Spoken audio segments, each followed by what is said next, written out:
Welcome to Marrakech, where a 2-year-long journey has finally come to its conclusion. The No Hate Embassy is our effort to tackle hate through a project that combined a training course, a research phase, and a fellowship, and finally concluding with a conference, where our fellows took the space to showcase their work that they have carried out through campaigning against hate speech.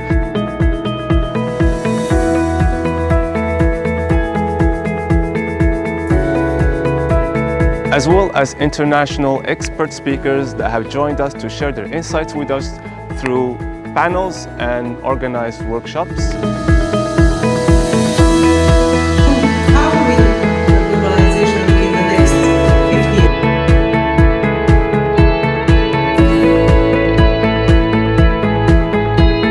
The work with hate speech doesn't end, it will still go on because unfortunately, given the context right now, it's still on the rise.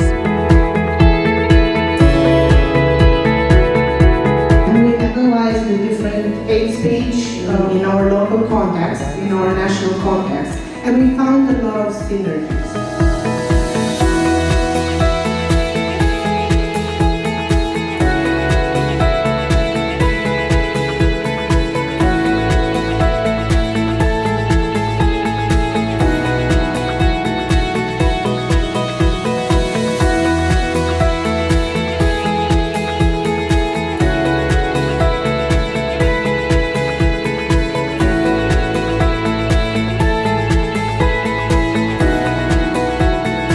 We would like to keep enforcing the effects of the topic to have it sustainable, not only towards young people, but especially towards activists, youth workers, and all of the stakeholders.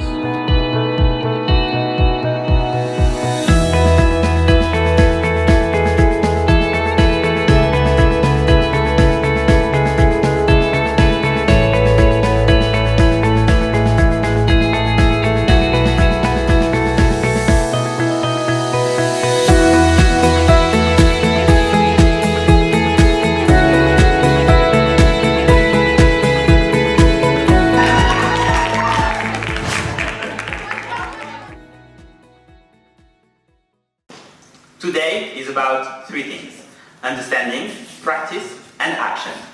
This morning, we will explore how hate spreads through narratives, through fear, through misinformation or disinformation, and what tools we can use to counter it. And this afternoon, you'll get hands-on on actually practice those methods altogether, presented by our speakers. Before we begin, I'd like to invite you to take 10 seconds to look around you, to the people you already started to know. You know their names, you know their country of origin, their body of work. And now that we are really familiar with one another, to officially open the day, please join me in welcoming Fahad and Diana, who will present the project, and we will talk about the national campaign. Thank you very much. Thank you, Samir, for welcoming us as well. So we're very happy to see you all here. We truly appreciate your presence. Some of you came from faraway places. Some of you are not really familiar with the fellowship and with the project, but still decided to come. And we truly appreciate that. Thanks for the panelists also to join us from faraway countries. I think some of them have barely had any sleep. Some of them have taken 16-hour flights and so on, so thank you. So today is the culmination of an 18-month project carried out in cooperation across 6 countries: Morocco, France, Tunisia, Romania, Egypt, and Italy. Over this period, we have worked on different aspects of hate speech. We developed practical guidelines and a comparative study that you can find on the website. And we run a 6-month fellowship with national groups who designed and tested campaigns for the context. Here's how the day will run. This morning we will start with 2 panels. Our panelists will bring their experience and perspectives on hate speech. The first panel will focus on the realities we need to understand, and the second will highlight youth action and what is being done in practice. This afternoon, the same speakers will lead parallel workshops. You're free to choose which workshop you will attend, but for some of the workshops there will be a limited capacity. that the speaker will tell you further as we go during the day. A few notes so we can work well together today. The main language of the conference is English. If another language helps you in small conversations, or if you have any trouble to understand some of the concepts that we're going to use, French, Arabic, and other languages are welcome. But let's be inclusive of everyone and maintain English as a main language to speak. Photos and videos require consent, and that's why, if you prefer not to be in photos and videos, please let us know, so we don't publish them on our official means. When the Q&As start, the questions and answers start, please use a microphone for questions that will be handed to you by one of our fellows, and keep them concise. Time will be kept closely so that each speaker in session can run as planned. If you need directions and quiet space at any point, please speak to one of the team holding a staff badge, or the fellows that are Ioana. Maybe Ioana could stand up. And Shmu'a too. A big applause for them. So yeah, you will see our fellows throughout the day.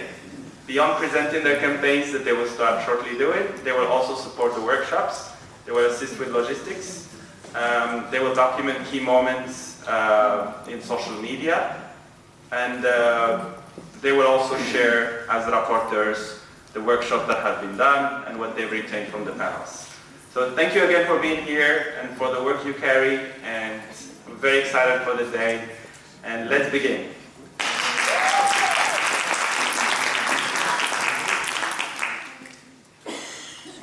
I'm welcoming my colleague Diana, that will present you the campaigns and the fellowship for the last 6 months. My name is Diana. I'm representing the Romanian partner in this project, and I've had the privilege to coordinate the overall fellowship. And I want to share with you a few things about what we've done throughout this 6 months. It was an intense journey where we focused on 3 things. We focused on learning, so each of the fellows teams was raising their awareness, was informing themselves, was educating themselves. We had a kick-off training in Italy, but also a lot of resources online. So we kept a digital space for learning, for sharing, and we focused a lot on peer learning as well. The second thing we focused on was the practice. So what the fellows have done, and I will give them the floor in a minute. They got inspired. They got a lot of ideas to put in practice, both online and offline. So we combined this digital storytelling, creating, raising awareness campaigns online with the practice, with local, hands-on, community engagement activities, with a lot of workshops, and very creative experiences for the communities to understand better the topic and to join forces in countering hate speech. When we gather in Italy for the kick-off workshop and training with them, we analyzed the different hate speech, and we found a lot of synergies. So what we are looking forward today is not only sharing our experiences and what we've done throughout these 6 months, but also how we can together continue this and collaborate on passing on the lessons learned and combating and countering hate speech that is unfortunately rising in our communities. So I will give the floor to the fellows to share with you their experiences and what they've done in each of the national contexts, And we are looking forward this long day to connect with all of you and get even more ideas and get inspiration and put things in practice. Already start to plan the follow-up activities. So maybe we can already give the floor to the ones that gave a meaning to this framework and made things happen. And yeah, maybe we will start with... So, the first group to be called to present their work, we need one representative from Egypt.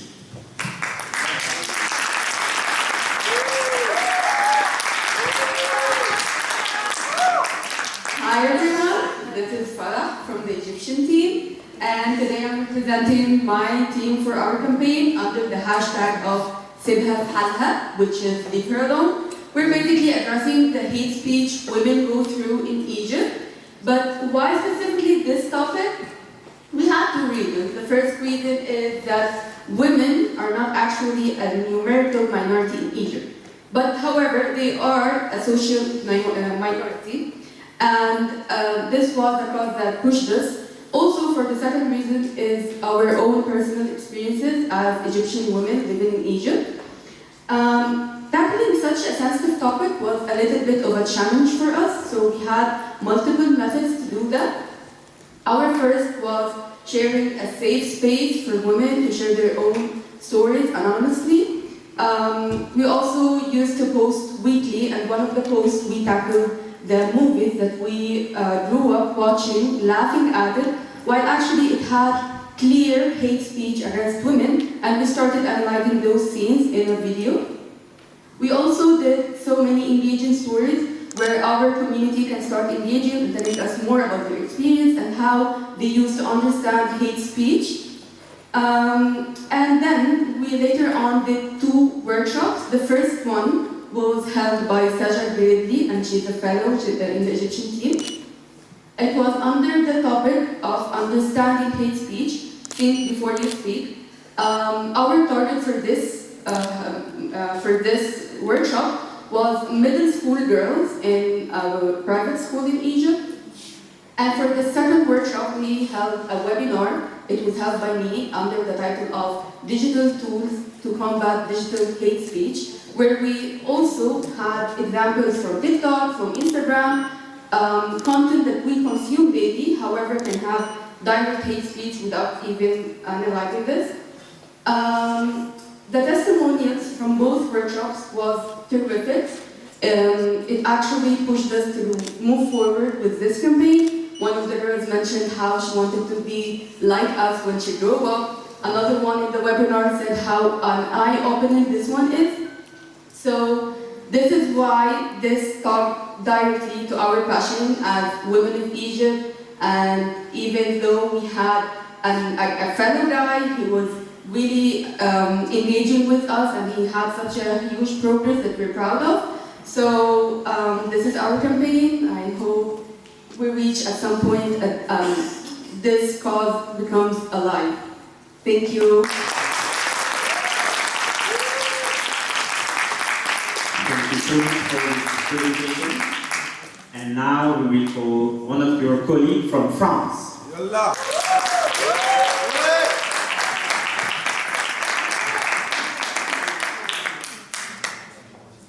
Hi everyone, I'm here today to present the No Hate Speech campaign from France. And to start, why we acted.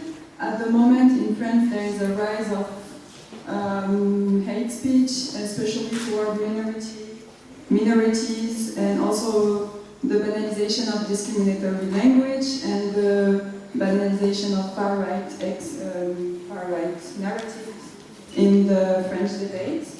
So our campaign aimed to deconstruct hate speech, and for that we try to identify what's hate speech and to also resist harmful narratives and to promote respectful and responsible communication and peaceful relations, and that all of that in the French context to deconstruct it. We launched an online campaign with multiple things. It was to raise awareness and foster dialogue through different kind of educational content, and it was also to dismantle harmful beliefs that are circulating online. So we did multiple things. We produced a 4-episode podcast. We also did interview with political leaders and some youth. And through our campaign, we were able to reach 1,600 plus views in less than the last 3 months. And so it was like engaging, and some of them you can also find them in the future, it's still here. And we also had some events, local events. For our local event, we had participants from different backgrounds, social backgrounds, religious backgrounds, also ethnic backgrounds, cultural and religious background. So it was really important for us to have a safe space for them to be able to share their life, their experience. And we wanted to have a format that encouraged small group discussions, authentic and active listening, and also a collective problem-solving approach.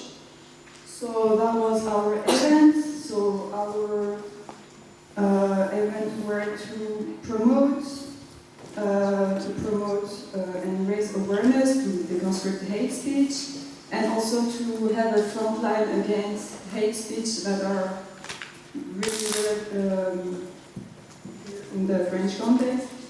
So that was our event, and now everything is available online, and we hope it will also have the future person, because it's still here, it's you. Thank you. Thank you so much for this presentation. And now we are calling in front of everybody Team Tunisia.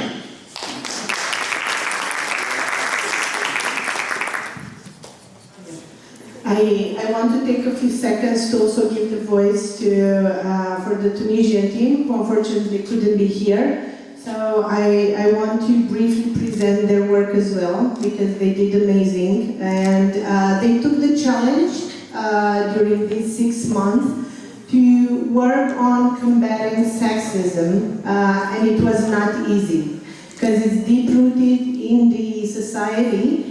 And they really took this huge challenge to make it happen. We really encourage them with the digital campaign, and of course what they try to do with their posts and their materials was deconstructing these hate speech narratives and also breaking stereotypes. And in terms of activities, they used also cinema. They used the movies. They did events for the local community where they could watch popular movies, but through different lenses. So they gave the opportunity to re-watch this, unlearn what they learned about those movies and those narratives. And looking through these no-hate speech lenses, they had debates, they had discussions, and after that, they also organized workshops to raise awareness on the topic. Unfortunately, we don't have them here, but I want to also give them a round of applause for their work during this 6 months. Thank you very much. And as said previously, you can find all the campaigns on the website of Coconut. So this is really an invitation also to continue online after that. I will call the next team to present their work, and this is Team Romania.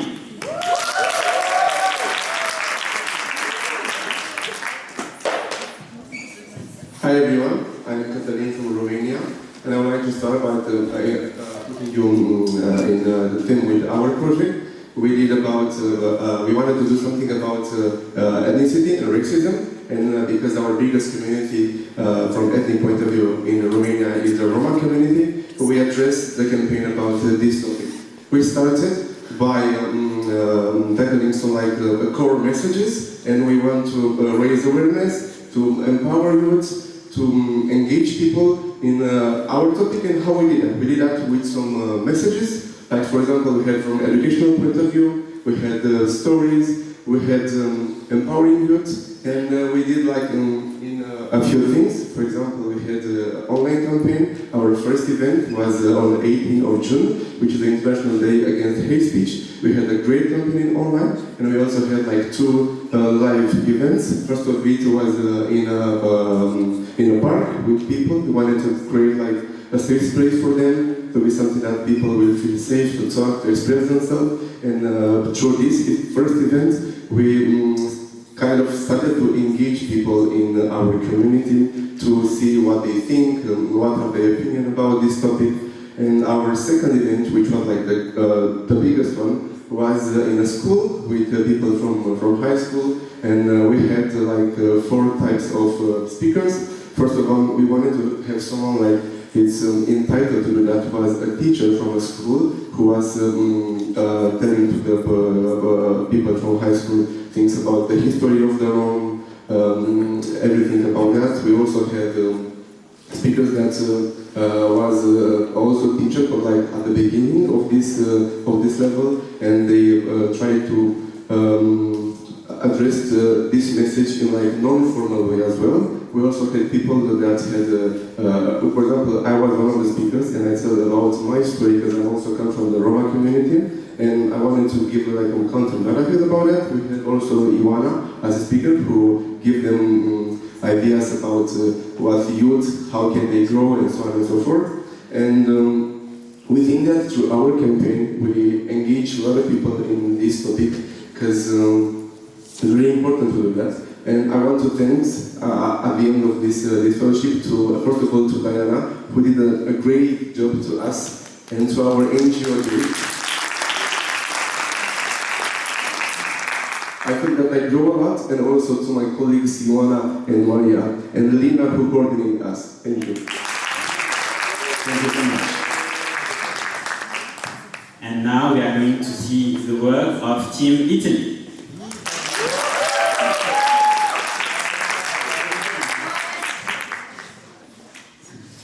Hello everyone, I'm Asia. I'm a fellow in the Italian team. So our campaign was an inspiration of Francesca Albanese. She's an Italian UN reporter, and she was penalized and silenced for reporting the truth and taking online actions, which went to a very extremist silencing and weaponization towards her. So we directed our focus, and we tried to shed light on discrimination in the professional sphere, based mainly the labor market and online as well, because many people are being silenced, they're qualified, and they're not getting they're not promoted. Some are even at the scholarship level, some lose their scholarship because they're speaking up for truth. And our main platform was LinkedIn, where we took local actions as well as online, as surveys, LinkedIn polls, collecting opinions, infographics weekly, as well as 2 local workshops in Italy, one in Padova and one in Pavia, and also a webinar where we try to shed light on discrimination. It's hate speech, how it's defined from different perspectives, and the psychological tools, and also some practical aspect to deal with it, as well as the epistemological level of it. And for the numbers, we reached views of 31,000, as well as engagement on 176, and beyond the numbers, we were very pleased as the fellows, because we are 4 and we dispatched in 2 different universities to do our local workshops, and we were very pleased that it was a space for people to express, especially internationals in a European context, how they're facing a certain, in a way or another, hate speech, and it was a space for them to express themselves and to voice what's inside, and it's improving because now there are opportunities where to voice it, but we somewhat provided through this campaign a space for them to engage and to feel that they're not alone and it's they're heard. Thank you. Thank you for this presentation. And now, last but not least, we are calling the team that is welcoming us today, Team Morocco.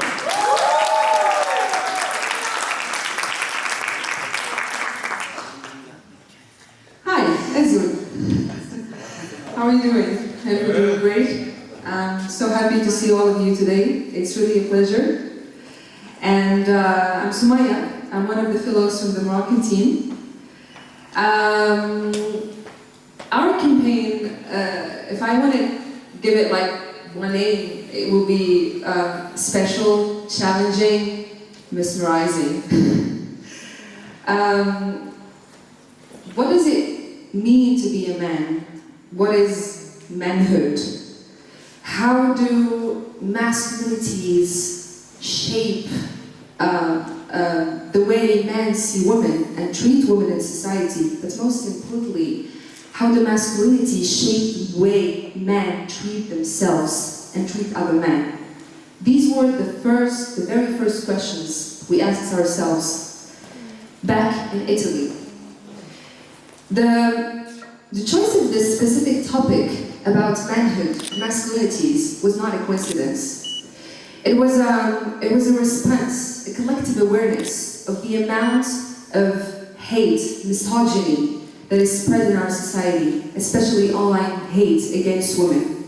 It was a response to femicides, a response to a lot of sexist and misogynistic crimes in our society.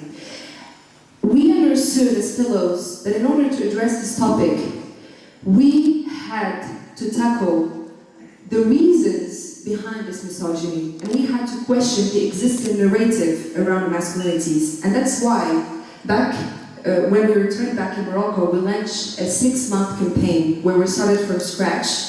It was very challenging, and we chose, instead of attacking men for being bad humans, influenced by patriarchy, to present an alternative speech, a counter speech, where we not speak on the behalf of men, but we try to redefine masculinities and manhood in order to maybe give our own perspective of telling men that in order to build or to be a man in a society, your manhood should not be built on dominance over women, on hate against women.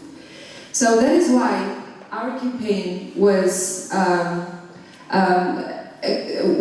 very characterized by designing, creating posts, videos, and carousels where we have defined masculinities, and we had also addressed the issue during the International Day of Mental Health, and we focused on the importance of telling men how important is it for them to express their emotions without fear, because maybe expressing emotions is the first step to heal from misogyny and to heal from hating on men and women at the same time.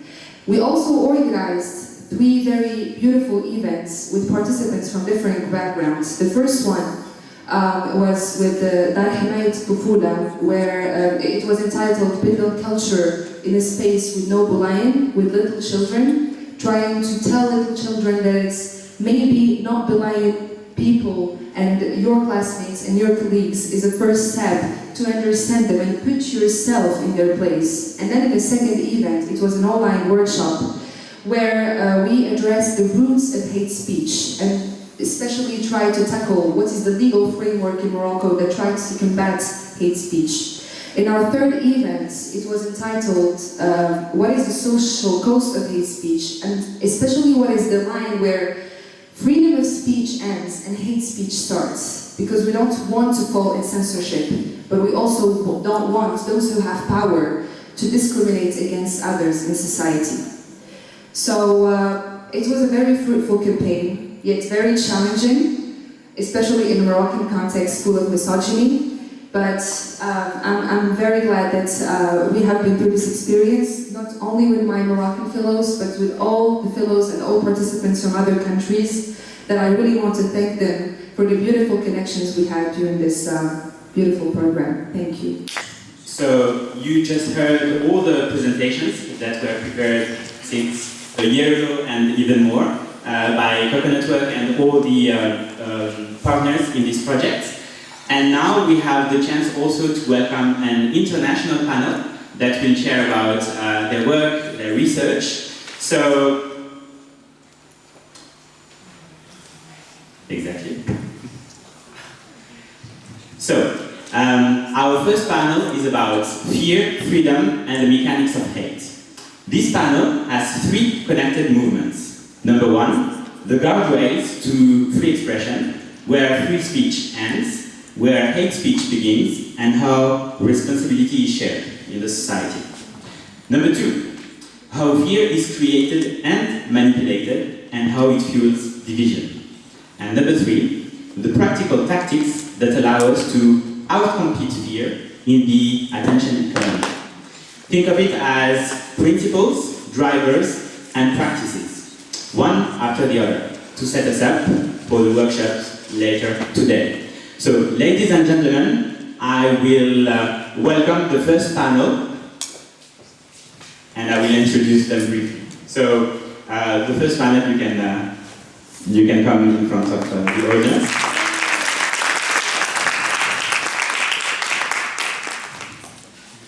We have Marita Bercic-Kuljic, we have Vijay Raju, and we have Dirk Kunze. So thank you very much.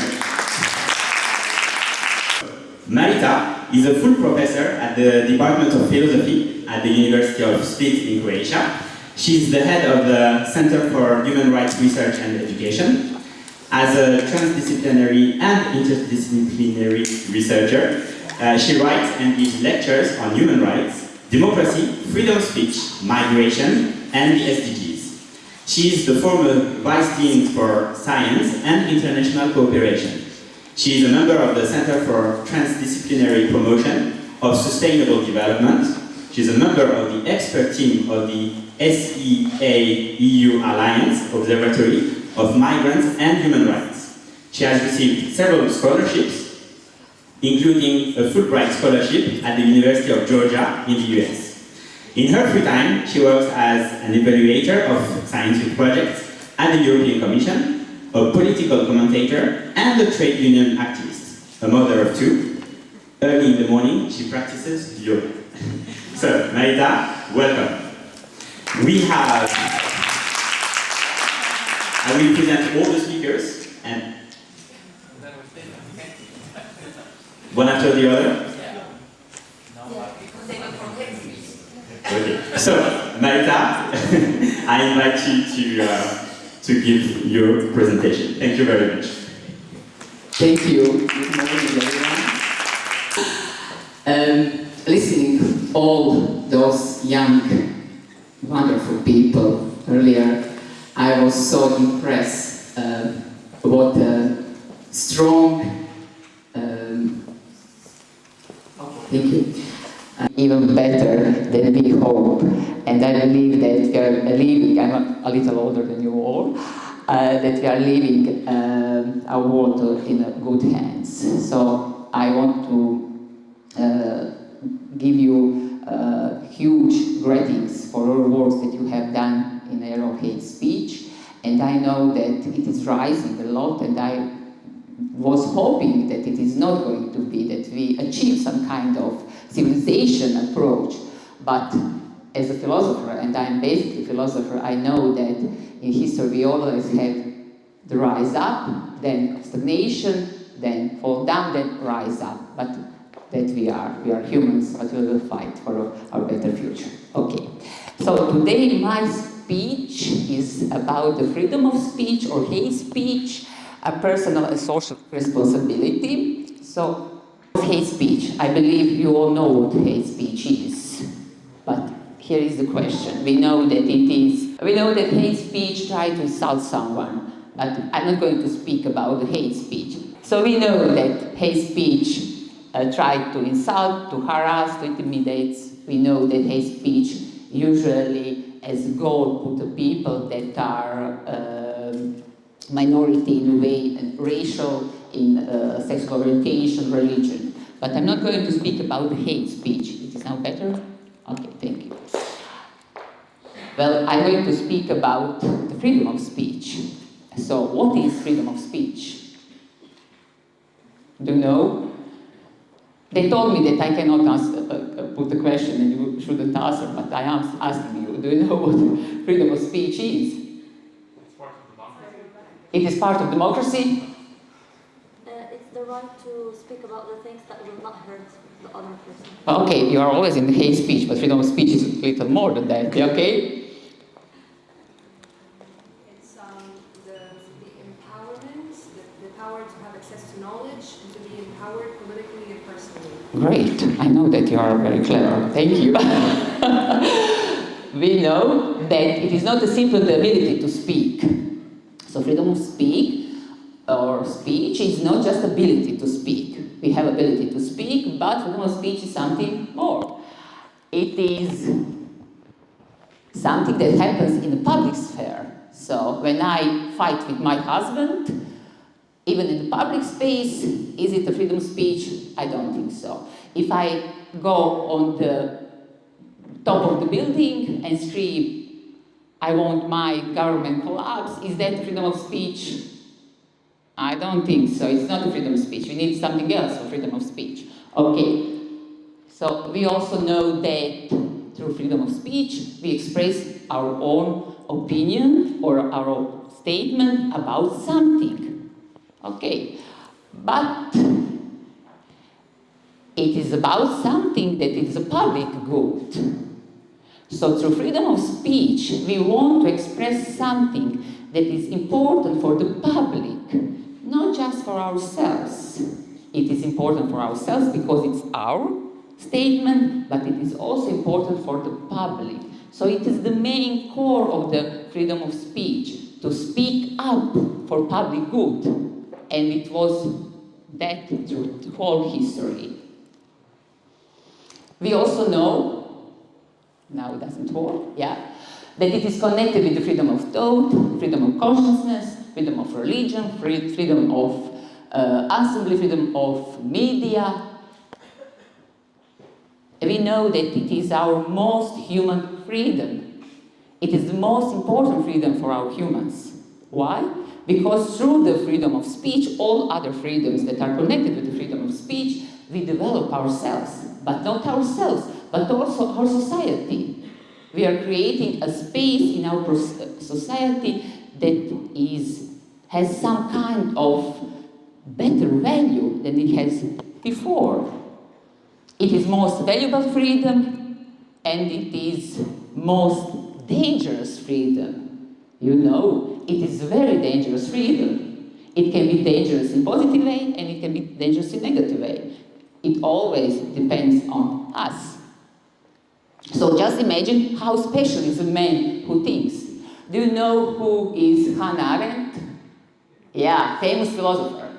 And she wrote that the most dangerous person in the world is man or a human because he has ability to think. Sorry. Hannah Arendt, right? Yeah, yeah.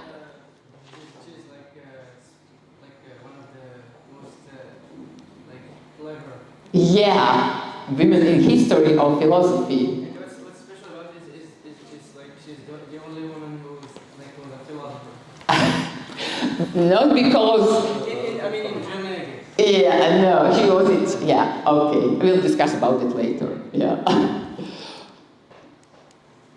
So, what is someone said that freedom of speech is connected with the democracy?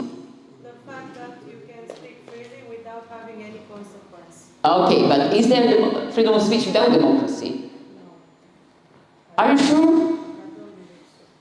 Well, freedom of speech doesn't depend on democracy. Democracy depends on the freedom of speech, but we know that through whole history we had freedom of speech, but we didn't have a right to speak, you know? And thanks to our ability to imagine something new, something different, something that is important for the public, something that is promote equality, justice, even if we didn't live in democracy, it was freedom of speech.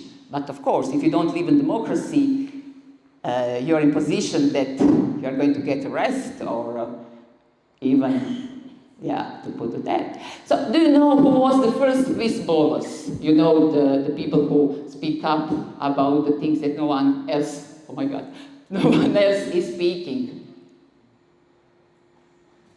Do you know who was the first whistleblowers? Socrates. He was the first because he was killed, because he was using free speech in the public space. He was saying things that politicians in that time didn't want to hear. So we know that we need freedom of speech in democracy, but we know that we don't need democracy for freedom of speech, and that is the most important element of the freedom of speech. So it is our personal responsibility to take care of our society. Okay. Okay. So we said that. So we also know that freedom of speech protects inherent human qualities such as rationality, autonomy, dignity, and the right to self-determination. So we all have to develop through the freedom of speech, and we use all those elements for freedom of speech. But we also know it happens in public space, but it is also private activity. It is my activity. I need to think before I speak. So if I'm speaking something just because someone else told me to speak, is it the freedom of speech? No, because before the freedom of speech I have to have some kind of freedom of thought or freedom of thinking. So I have to rethink what I would like to speak. It is my personal responsibility because I'm speaking in a public space, and my speech in that way has to be a public good. But it is also a social responsibility because I'm speaking in a public space, and my speak can in a way integrate that society or disintegrate that society, can hurt someone or can help someone. So it is both personal and social. If it remains only personal, then it is not freedom of speech. But it remains only social. So if I'm speaking only because the social or society is requesting from me, then it is a question, was it ever freedom of speech?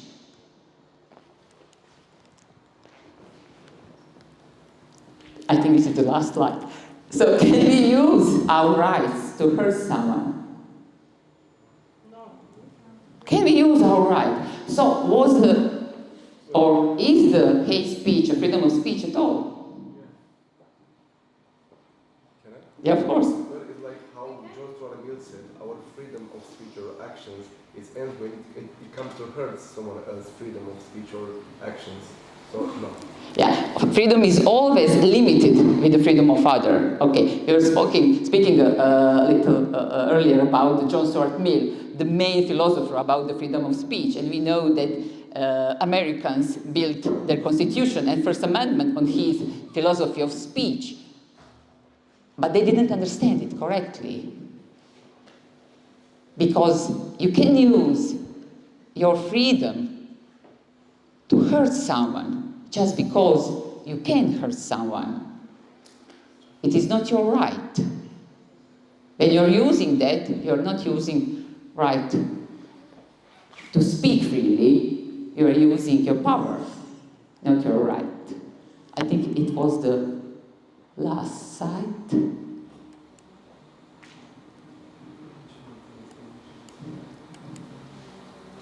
No. I am responsible for my words. Am I finishing here? No. I'm responsible for my words. I'm always responsible what I'm saying. If I'm not responsible, the question is, am I autonomous person? Am I mature? You know, we can let kids to say things, but if you are adult, you have responsibility for things you say and things you do. I'm responsible for my actions. I'm responsible for my society. I'm responsible for the members of my society. I'm responsible for my rights and for my freedoms. It is also my responsibility, because with all rights, responsibilities comes. You cannot have a right if you don't have a responsibility. And if you have only rights without responsibility, it is a question, are you really the member of that society? So freedom of speech, yes, but only if it concerns to the public good, and only if it takes equality and dignity in account. If it doesn't, it is a question if that is the freedom of speech. So thank you for your attention.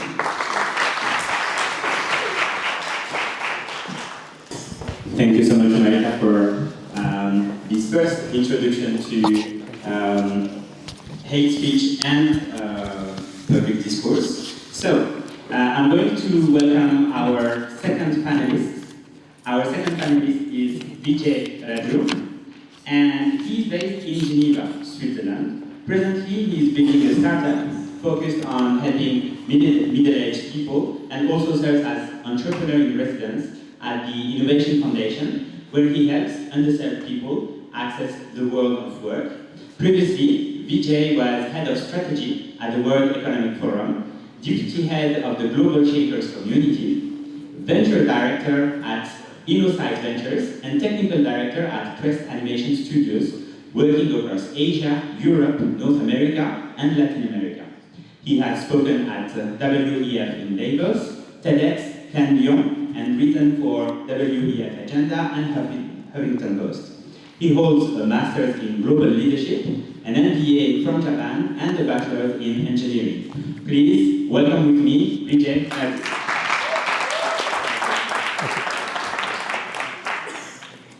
I can just leave it here.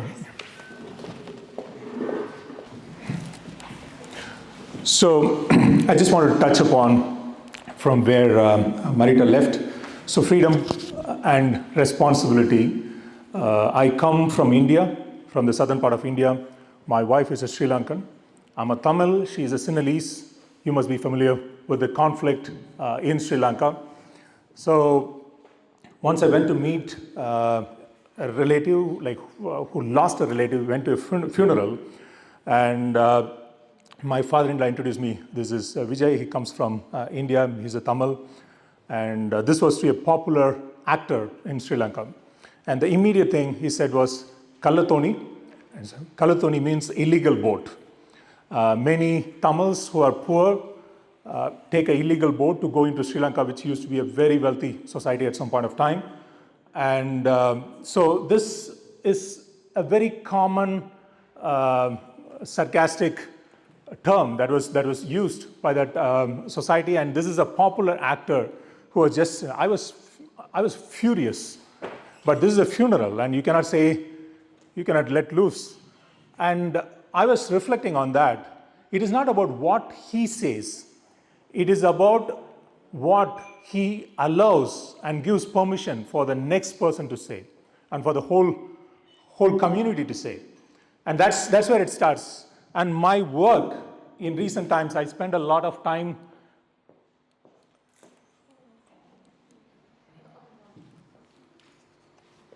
this one? The left. Okay. I spent a lot of time in Mexico and Brazil in these favelas, working with underprivileged young people. We call them opportunity youth, and also with mothers, young mothers. And when I talk about young mothers, Mexico has the highest incidence of teenage pregnancy anywhere in the world. And when I say mother, young mother, she's 11 years old. She's 12 years old. And I met a mother who's 21 years old with 5 children from 3 different partners, and none of them are living with her. Samaya, you earlier spoke about masculinity, and this is how I started saying how this masculinity is kind of coming out. And these guys come and think that they can do anything with women, and impregnating young women, I would not call women, they're kids, and making them pregnant. And violence doesn't spread only in speech and through weapons. It can also spread in many other ways. And that machoism comes into these societies very, very early. Now think of this kid. He's growing up there, and one of the studies found out that young kids coming from these single mothers actually end up becoming very machoistic, very violent, spreading a lot of hate, getting into drugs, killing. And US government, USAID kind of came up with a study that figured out that single mothers of teenage, the kids of single mothers who are basically teenagers end up committing a lot of cross-border violence in the US. And so the more you think about it, I'll not go too much into that, we have limited time. So the more we go into that, we need to really understand, where does this hate come from? We all see the tip of the iceberg. We see the manifestation, we see the expression. But does hate start right away? You see friends turn into enemies. You see communities like where you're someone who's very close. I come from India, and right now in India, there's some kind of a nationalistic movement that's going on. And so even from my own friends, I see those divisions happening. And does it really start with hate? And it actually starts, people don't start with hate. It actually starts with fear. Sorry, I really struggle with this right now. So what causes fear is what I would like to examine in this talk. It's powerlessness, and there are various stages of that fear kind of transforming into hate, and that powerlessness comes from a lot of things. And also the fear starts with losing status. People thinking that, hey, I'm going to lose that status that I have, the comfort zone, the house, the job, the economic security. The relevance. Like I work with mature workers, people above 60 in UK. One of the biggest fears for them is like the fear of losing relevance. And so all these things gives a sense of powerlessness that starts feeding the fear. Let's dive into the water. So we saw like hate as the top one. If you dive into that, the first step in that process of fear moving towards hate is insecurity. Guys, come on. Yeah, okay. So I don't matter. I am not relevant. It all starts from there. It doesn't straight away manifest into hate. It starts with some sense of insecurity. Then it starts to seek meaning. What has changed? Why is this happening?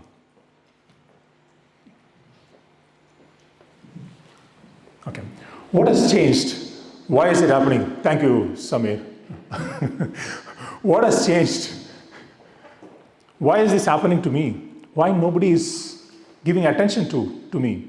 Like I work with mature workers in the UK, they just say, hey, now nobody really, something has changed. I really don't know what is going on. Nobody is calling me for interviews. So they really start seeking for meaning. And then they start adapting a narrative. And what I mean by that is they really start saying, oh, it's only young people who are preferred. It is people who understand technology that is preferred. It is this, it is that. So they start giving meaning and start adopting a narrative, and that gives some clarity because they're in a state of confusion, and any narrative gives some clarity. And now relate back to all the hate speeches, hate violence, all that you're thinking about, you can actually relate to it. Some narrative, strange narratives, I've seen in Sri Lanka, people, monks spreading a narrative saying that Muslims have a lot of kids in our country, and some people are putting these pills that stop pregnancy, I don't remember the name of those pills, in the rice bags, so be careful. It is strange, it is weird, but that's how narrative spread. In India, after COVID, there was a large gathering that happened in Delhi, and people who returned from that gathering into my state, I don't want to talk about religions here, but there was a particular religious people coming from that, and then they started blaming that community and saying, oh, these people went to the conference and they brought COVID into our state. And actually there was no evidence to that. Any narrative gives some clarity for them, and people, when they are powerless, they start to adopt these narratives. And then they start forming an identity around that. And that's the beauty of it. Okay, there is, this narrative some kind of gives a clarity, and then they start connecting with that identity, and they start getting into dehumanizing things. The us versus they. It's not people, it is they. People have feelings, emotions, but then when you are in a state of conflict, when you are in a state of hate, the people are turned into objects, lifeless, dehumanized. And then finally there's a moral justification for what you're doing. Hey, yeah, it's all fine. Yeah, they did this, we need to do it. They don't deserve it. And they. The moral justification starts. And finally it manifests as expression. Whether it's hate, whether it's violence, and this is actually a picture from the riots in Gujarat, which happened in 2002. And that was one of the most incredibly emotional pictures. That guy was crying before a hate mob, was trying to kill him, but luckily they left him.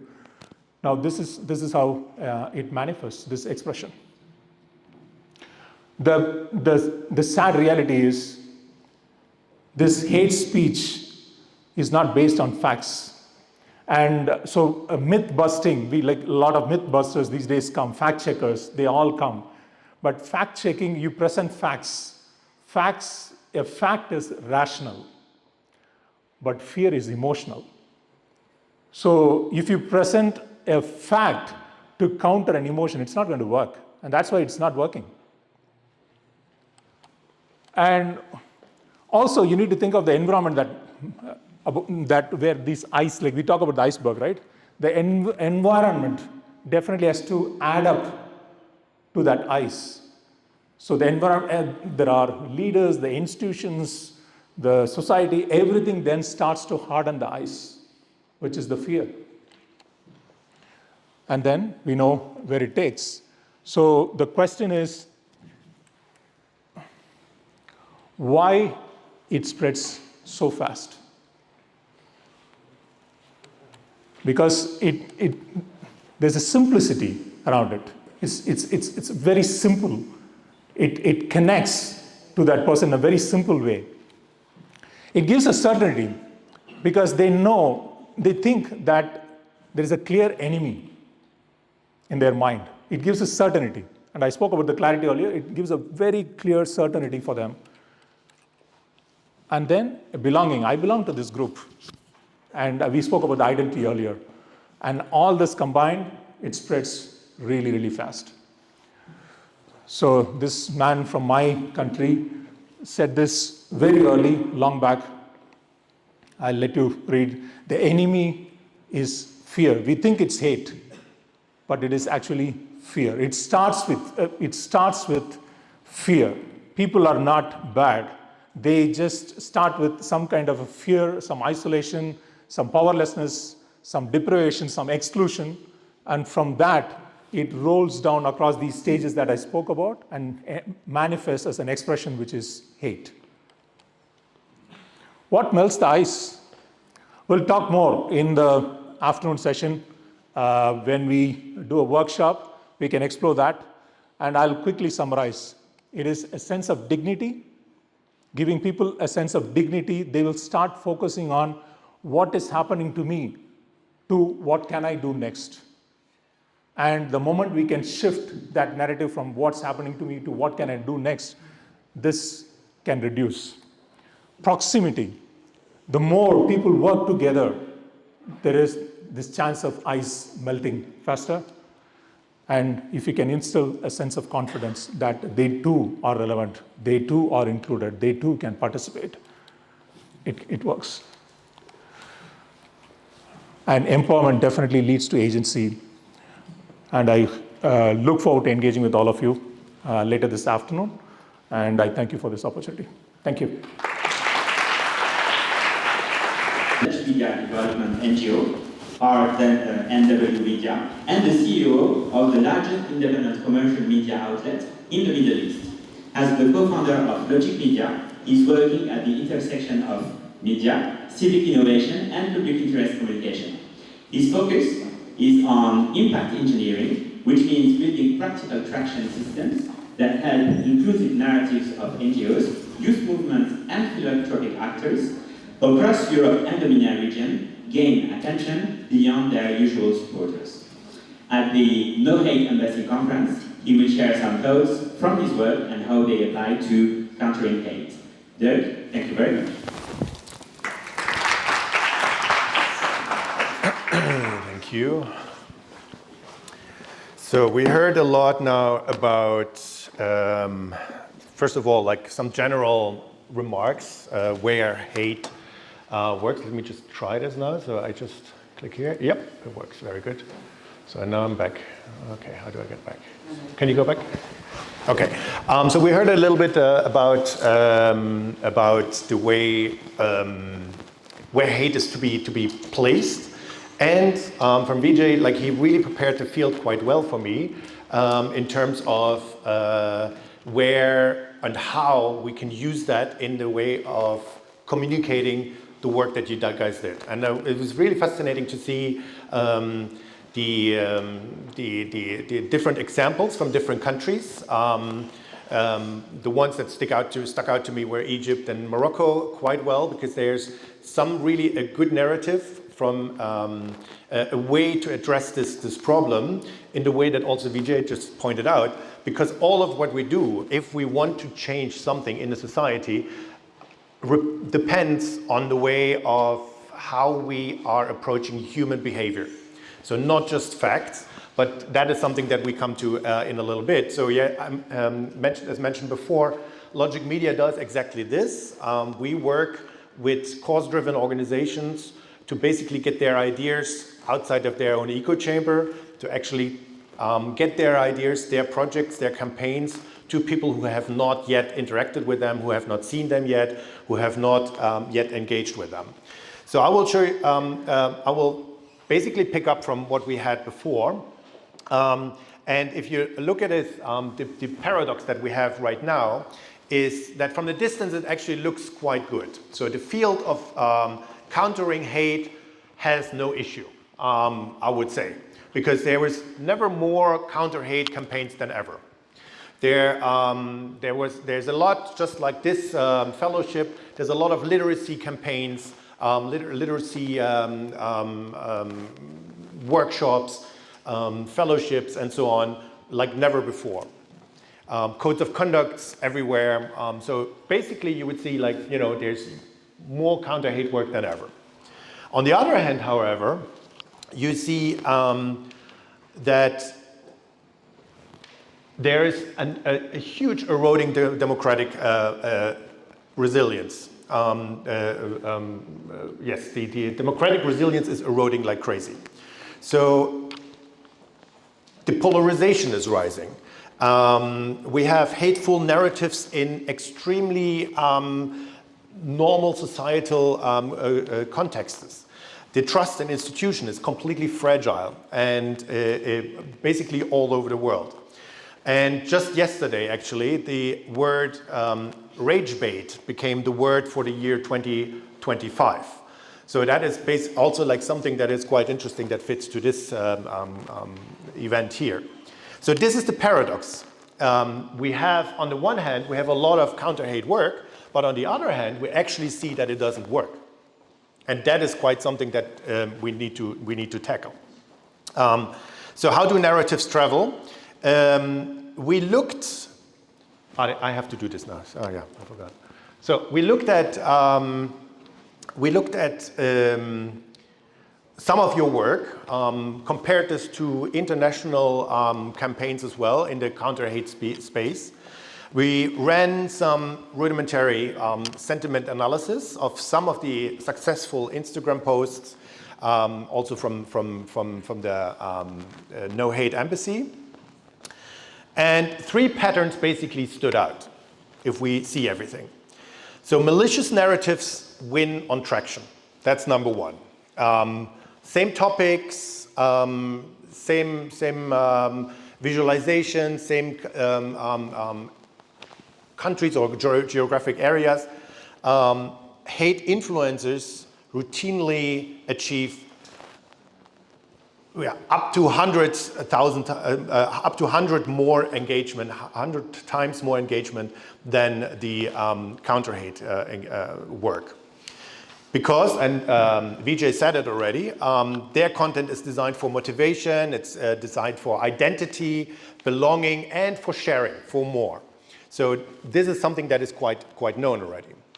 Number 1 is that counter-hate posts only gain traction inside of their own echo chamber. So you basically talk to your own bubble. That's the assessment from there. People who already follow you, people who trust you already, people who are wanting to engage, these are the ones that are reached by this. And in the attention economy that it is in the social media, this level of interaction basically means you are invisible. You're just not happening. And that is something that is difficult when your contact is barely surfacing. And the third pattern is on the issue of where the audience is actually coming from. So traffic comes mainly from search, direct visits, or referrals from the network. That means, in other words, people who already want to see something like this, or want to know something about counter-hate, they are there, and there's almost no organic traction into this. That means also mainstream entertainment spaces are not frequented by that, and it means people who don't themselves are already active will not get engaged with it. That means, as a net result, that counter-hate mostly serves the ones, as we mentioned before, the fact-minded, and hostile narratives basically compete for everyone else. So that's a consistent picture. Counter-hate messages can improve factual knowledge, but only in the short term. It can correct specific misconceptions or misperceptions for at least part of the audience. And it signals norms of accountability and transparency, which in itself is something that is worthwhile and is absolutely important by themselves. But in the ability to change minds or reshape broader debates, we have to do more work. Because counter-hate has weak effects or almost no effect on people who are are strongly partisan aligned with the hate messages. And the effects on the people that you actually reach fade unless the people are repeatedly exposed to them. And as I mentioned before, the exposure is limited to the people who already care about the issue and seek quality information.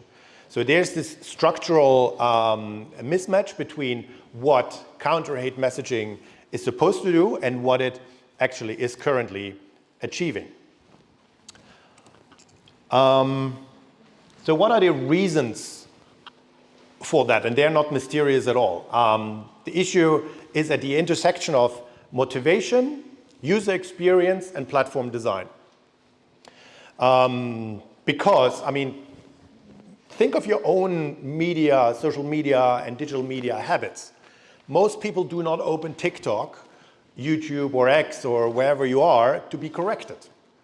They come to this platform for belonging, for entertainment, for affirmation of their own beliefs.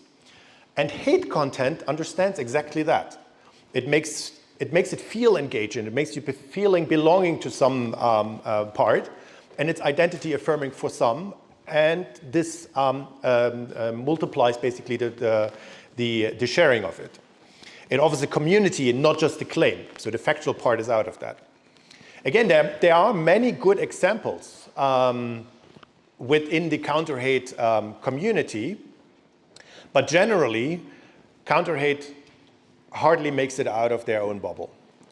It's felt very often educating and dry, and most important, it's irrelevant for the people who are coming to see it, actually. So you need to understand, and you know that. You're sitting in the evening on the couch, you have 20 more minutes before you have to do something else that you don't want to do, and you just want to have a brain pause. And if you scroll through, the last thing you do is want to be taught and less lectured about, hey, hate speech is something that doesn't work for you. So you keep on going. So the core issue of that is not doing more of the same or louder or more better designed or more something like that. The way is like how counter-hate content is actually delivered to the people in their actual media habits. And for that, we need to work on what we call impact engineering to treat influence, regardless what it is. Now it's counter-hate. Sometimes it can be climate change. It can be, economic situations. You treat this influence as something that can be designed, tested, and measured. So instead of assuming that, hey, we put this out now, it looks good and whatever, instead of assuming that the truth will somehow win by showing or by having it available, we need to measure it. And there are three components to it. The content needs to be audience first design. So we need to map the missing middle. We need to map, for example, in the case of Morocco, when I was sitting and listening to that, you talked about the demand of the society. So the missing middle at that point, if it's a short campaign, I would go only for the man in this very moment, to just to try to attach the campaign to them and then see because they are not engaging with counter-hate messages. They are the actual target. So how many of them can you actually reach? Because we don't want to reach all the ones who are already with us. We need to reach the other ones. So you map this missing middle, the persuadable mainstream. Of course, not the ones who are completely against it already by conviction. And you check what do they care about. How do issues that are relevant for them show up? And then need to find a way in to get this message across there. You do live environment testing all the time. Instead of guessing, we run multiple versions of the same and then see what actually sticks and double down on that. And we use quantifiable impacts, so we measure the traction. Did this lift engagement among the mainstream audience or outside? Did it become more competitive against hostile content? And we can do that with the same budget that is basically there, so it doesn't necessarily need to be only organic. So the facts in itself do not change, but the system around them does. Final slide, dramatic finale. So keep doing what we need to do. So that doesn't mean that we had to change anything. But if counter-hate is no matter for social resilience, it cannot stop at the publication that we're just putting it out. It has to be combined with a certain strategy, and it has to be combined with experimentation of targeting. And that you never know before, you need to check that. That there always needs to be a share of certain budget to use that, because it's an economy. We will talk about that later in the workshop. Organic traction only gets you that far. It is the platforms are basically, they're built for products, and that's why we need to use them for. And itself, like getting out of these bubbles, there is something that, you know, from the audience mapping that you need to do, that should be dedicated to it. And we can measure success not by the amount of content, but by actually the narrative lift and the mainstream reach. So facts alone don't win. They only start to matter when they gain traction with people who would otherwise never see them. That's the actual goal. And there's a systematic upgrade for counter-hate that is actually required for that. And that's basically it. If you look out for the persuadable middle, you actually can make a difference in societal with all the kind of information that you need to do. Thank you very much.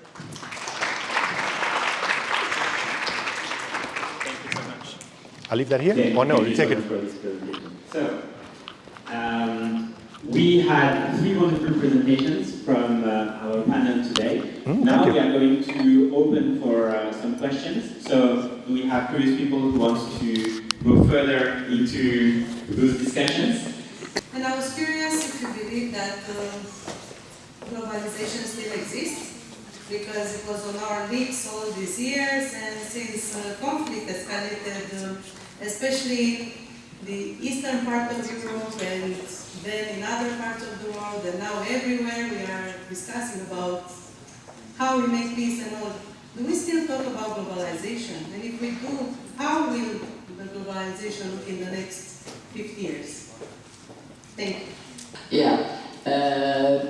About the globalization, I really believe that globalization didn't stop. Or, if I can say I understand globalization in a way, it is a process of connecting people. And today, we are more connected than ever in the world, in the history. Online communication. We work online, we talk online, we share our ideas, our emotions, we have friends all over the world. So if we understand globalization that way, then we can say, okay, we are going to have globalization, because we cannot live without globalization. If we understand globalization in a political way, if we understand globalization in a way to democratize all the world, then I will refer to the philosophers who all, in ancient times, they said there is not just one democracy. So each country has to find its own way how to develop and how to establish some kind of democracy if they want to have democracy. But I believe that globalization is much more than politics. And I really believe that as a human species, that we will be able to overcome our own problems and will develop our societies and ourselves in much better way. So I'm very optimistic about that. And the thing about the economic globalization, it will not stop. We noticed that during the COVID, when everything stops, that we have a problem. So we'll have globalization because it depends on each other. And I believe it is a good thing in the whole world. Thank you. Yeah, if I may just add, just because of politics of convenience, it doesn't change some of the fundamentals. For example, with the economic globalization that Marita was talking about, from US factories went to China, and then suddenly somebody comes, oh, we lost the jobs, you have to bring back. Yeah, you can bring back, but these factories pollute, these waters go, Do you have the capabilities that you need? Because most of the people have moved away from blue-collar work towards knowledge work in US. The fertility rates are going down. So there are so many other factors which were conveniently ignored just for politics. So in that sense, it's in a very interconnected world. It's not as easy as some people come and claim through politics. It will be there. It will manifest in different forms. It will continue to manifest in different forms, even with all those blockages and other things. It will manifest because of various other factors that govern that. And coming from India, many people say, oh, we are going to lose the IT industry, we are going to lose this industry, that industry. There's a fear factor that starts setting in, but something else comes in all the time. So I'm optimistic about it. Good. Okay, do you hear me? Yeah. Great. So maybe it's better like this. Yes. So my question actually is for Professor Marina Kirgis, and I will take some quotes during your presentation. And I was really impressed by when you said that democracy depends on free speech and not the other way around.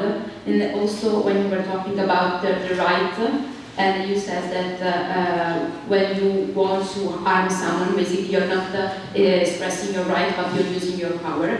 So keep this in mind. I was thinking about the paradox of tolerance of Popper. So basically the idea is that to have a tolerant society, we have to be intolerant with the intolerant one. And in the quick version, I would say. And so I was asking myself, how can we implement this paradox and we can apply it, not only in our legislation, in our society, in our democracy, that are, of course, as you were all pointing out, becoming weaker and weaker, and because of the far-right movement that are rising all over the world, that the same far-right movement that are in contradiction with this paradox, because they should not be allowed to express themselves, because what they are doing is not freedom of speech. And so I was asking myself, how can we basically apply this paradox, not only on a legislation level, which is probably duty of the politician, but as our citizen itself, so, and also our organization and NGO, and as a private citizen also. Thank you. Thank you. Thank you very much for your question and for your knowledge about the Popper and the paradox of tolerance. But it is impossible to incorporate paradox in the society. The paradox arrives or express itself because we cannot find a solution. For that reason, paradox get its position in the society. But do we have to be intolerant according to the intolerant a group of people in our society to achieve something better? Well, then we are in the same shoe as they are. You know, we are using the same methods and the same elements, but who should solve that problem? It is the law. You know, it is the law. And I understand your question. If we don't have educated people, if we don't have people who do understand what freedom of speech is, then we should have a good laws or good constitution or a good juridical system that will solve that problem. And through that, educating people to become aware what are the really meanings of the rights in a way. But if we are going to address to our opponents in the same way they address to us, then we are going to make polarization in our society. So the only thing that I can imagine that can solve the problem of the paradox of tolerance is the good law that will be protecting us in equal way, and that will not allow hate speech to be addressed in society. Only through the law. You know, I know that it sounds radical, but I believe that as I understood your presentation, that was on my mind, we cannot reach to some groups of people because we live all in our echo chambers, and we usually speak only to those who share the same ideas like we are sharing. So in which way, of course, in which way can we achieve? So we have to have this framework through the law that can give us opportunity to connect in a way. Okay, thank you. Yeah. Thank you. I think, yeah, law is important, but it will not be the only salvation. You need a societal consensus for it. And how do you build a societal consensus is by an active community that is actually able to communicate and reach parts of the community that are not engaging with it yet. So, and let's make it simple. Like, if the good guys are not good in communicating, the bad guys will do it. You know, so that's the issue. It's like, so you can scream louder in your own echo chamber, and still nobody will hear it. You can scream more, and still nobody will hear it. While the bad guys, I'm making it very simplified now, actually have cultivated over the last 10, 15 years a methodology for themselves how to reach outside of their own bubble, because they always existed. You know, they always existed, and these are not the ones that we should go right away to try to convince. You saw these two bubbles, you know, between the big bubble on the left, which are your fans, and or the ones who know you and interact with you, and the big bubble on the right. You don't go for the big bubble on the right. These are the ones that are like instilled and actually like agitating against it. But you saw in between is huge. There's many little bubbles. You know, there's a bubble for Taylor Swift fans. There's a bubble for I don't know, for soccer. There's a bubble, you know, like these guys, and they have other motivations, and they're not necessary. They're not, and we will touch about this later in the workshop. You know, they have like 90% are for mitigating climate change. Yet, only 10% of the population are actually engaged in actually doing something. So how do you reach them before the others are, or while the others are? So laws, yes, but an active civil society that is not just talking by itself. Yeah, if I may, paradox is one of my favorite words. Awareness actually nullifies most of the paradoxes. So the question is, like, how do we then raise the collective awareness? Because we are always talking about us versus them, the left versus the right. And I believe that the world has an equilibrium. There is an equilibrium. What happens is the extreme side of both the left or the right or whatever you call it, they tilt the equilibrium in some way, but it will come back and rest, but with a new center. And the challenge for us is like, it's very hard to frame it as a paradox. Most of the things are framed as a problem, and it is two-dimensional. So you frame it as a problem, and then you solve for that problem. It's almost like a clay ball, like you push one side, it will pop out on the other side. So how do we collectively take everybody along is the question that I would just put it across. Yeah. So you said that, and I believe in that we cannot have democracy without the freedom of speech, and we can have freedom of speech without the democracy, because we can see that through the history. When democracy wasn't exist, we had the people and the groups that tried to express themselves to show that there's something wrong with this society, there's injustice, there is not equality, and that was the moment of, even in science, so not just society, but in science. But for me, what is the main question is, how in democratic society that was built on the idea of equality and freedoms, we had such a huge rise of hate speech. So we were built on the idea of equality. We make a social contract on the idea that we are all equal. In which way and why we develop hate speech in this radical way in 21st century? That was the question that I am asking myself. And why I said the law, because I'm from Croatia, And in Croatia we had very strict constitutional law according to the ethnic minority. Very strict. They are written in our constitution. And why they are written in our constitution?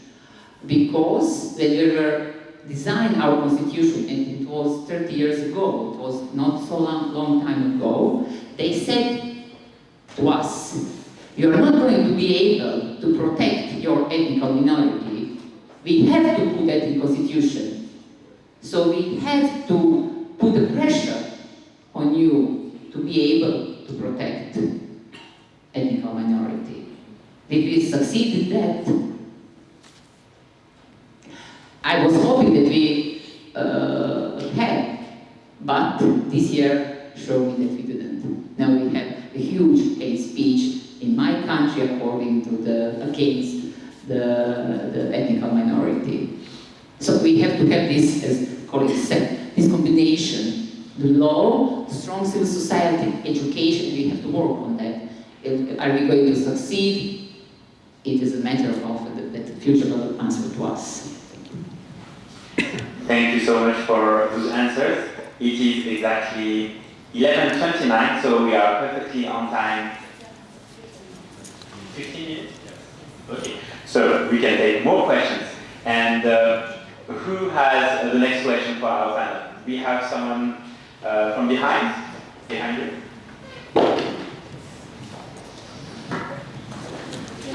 Hi, and thank you for the very interesting, thank you for the very interesting panel. And I was wondering, we said that hate speech is not based on facts, it's based on fear, and so on irrational, let's say, feelings. I'm wondering, in such a world that goes towards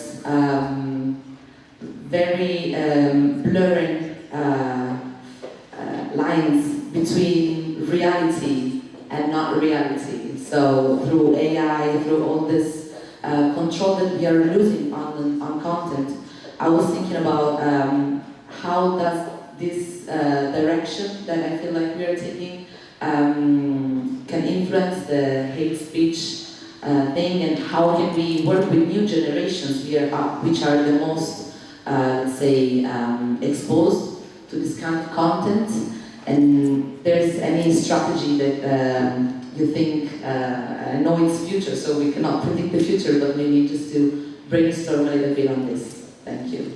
Communication, Joe? Happy to. No. Essentially, it will remain as it is right now in terms of like what are the incentives for certain parts of communication. Hate speech has existed way before digital communication, way before AI, and it always found its resonance, it always found its audience. So the question is only like the scale. AI will not change anything. AI, I had it on the slide, I just meant to on the side because it's very often the solution down to everything. AI will be able to speed up the process of how you can react to certain parts, and it will scale up the way of how to react to malicious content. But if you really want to reach someone, you need to do that on the same level that malicious content does. Malicious in any kind of way. And yes, we said like we don't have to become the other side, but we need some kind of ethical populism in order to also reach the others. And curiosity, for example, is something that really is helpful in that sense. So someone who is not with you yet, you don't convince him, and here comes the fact part, you don't convince him with facts. The facts are already there. They're all out there for everyone. They were never more available than they were in any kind of part of our history before. Facts are not the issue. The way they are transported and the way they are actually showing up in your world, that's the main issue. And in order to get there, like one of the main parts is always curiosity. The moment you have human behavior it's a physical thing. The moment you have someone curious about something else, then they open up their eyes for something else. And then you need to keep going in this direction. So this will, I don't foresee a way of changing of humans in that sense. It's just like new ways of interaction and communication, and that's the interesting part, because we have a lot of potential there, and it's not fully exploited yet for the ones who are actually countering hate information.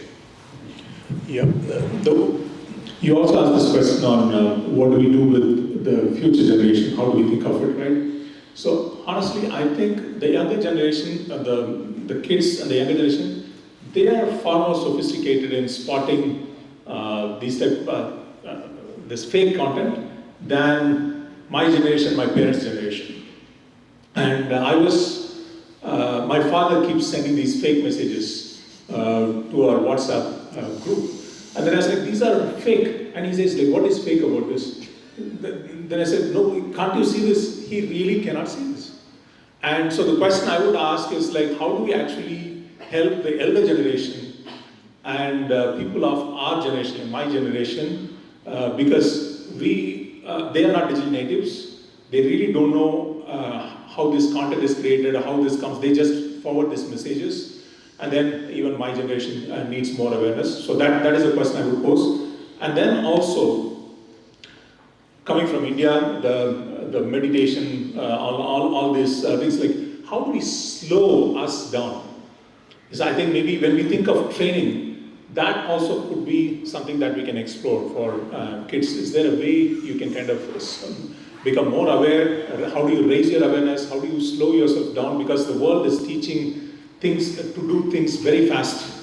And all these new age tools are coming and automating and making us far more productive. And how do we actually slow a little bit down? And in that pause, there is a chance of stopping a fake message from getting spread. And one of my friend's father said, when someone sends a message, this is his behavior. So if someone says namaste, I also say namaste. So when someone sends a message, I also forward that because it was forwarded to me. So these kind of behaviors, how do we understand and how do we invest time and resources to understand these type of behaviors, these type of age groups and their challenges? And so it's a complex problem, but like I would tilt the focus more towards the elder generation and my generation. Thank you so much. Thank you for the speakers for these interesting presentations. I just want to go back to the presentation of where you guys did a demarcation, or is it clear boundaries between what is freedom of speech and hate speech? I'm really still confused about this point. Could you please help me understand what is the clear difference? What I understood, and correct me if I'm wrong, if I heard, so I'm free to speak, but if I heard someone else, then that's hate speech. But still, I see this as vague and subjective, and it might lead to a violation of democracy, because let's suppose that we take this we take a speech that is hate speech, and we encourage, for example, the government or the state or laws to take action against some people. That may open the door to start censoring anyone who might speak against us, might criticize the government, the politicians, decision makers. So I see that there is a dilemma, because yes, I want to fight hate speech, but I don't also want restriction of my freedom of speech. There might be a confusion, no clear boundaries between the two, and how to address that. Thank you. Should I answer?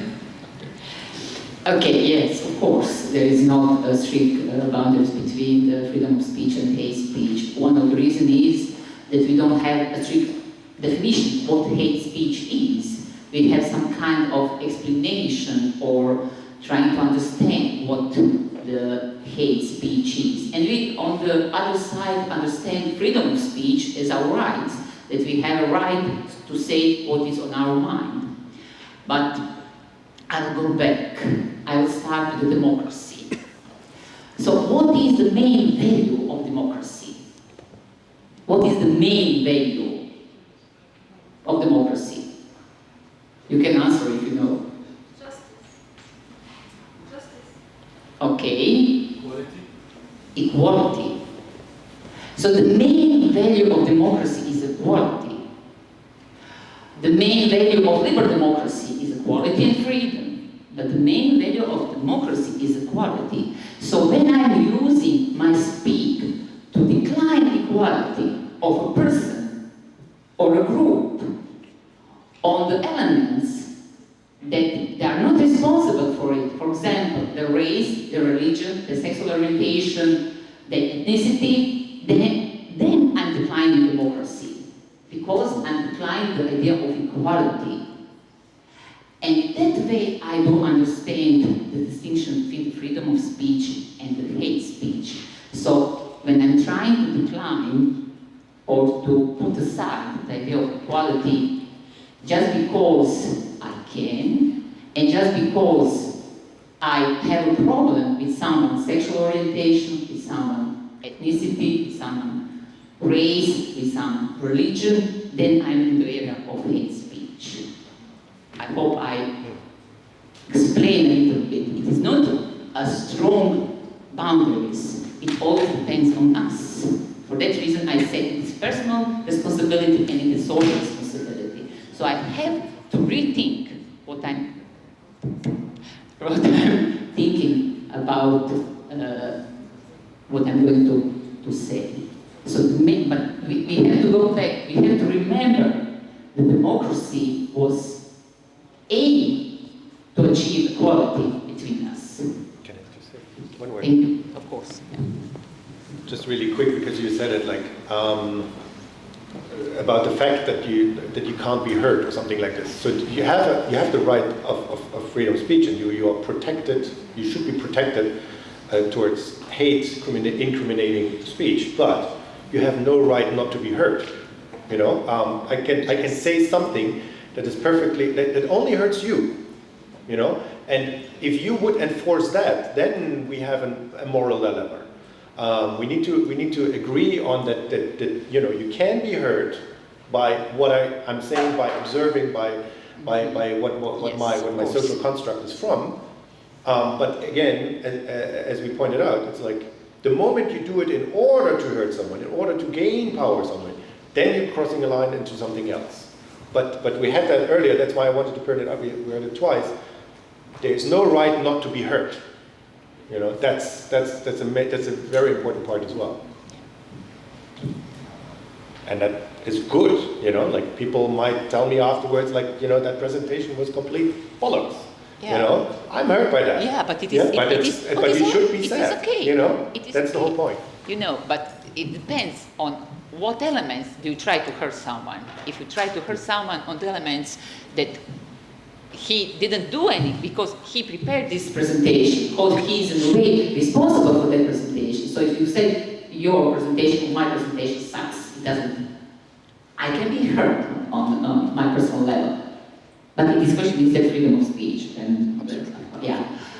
But if you hurt someone on the elements that he is not responsible for that, if you hurt me because I'm a woman, what can I do with that? I cannot change.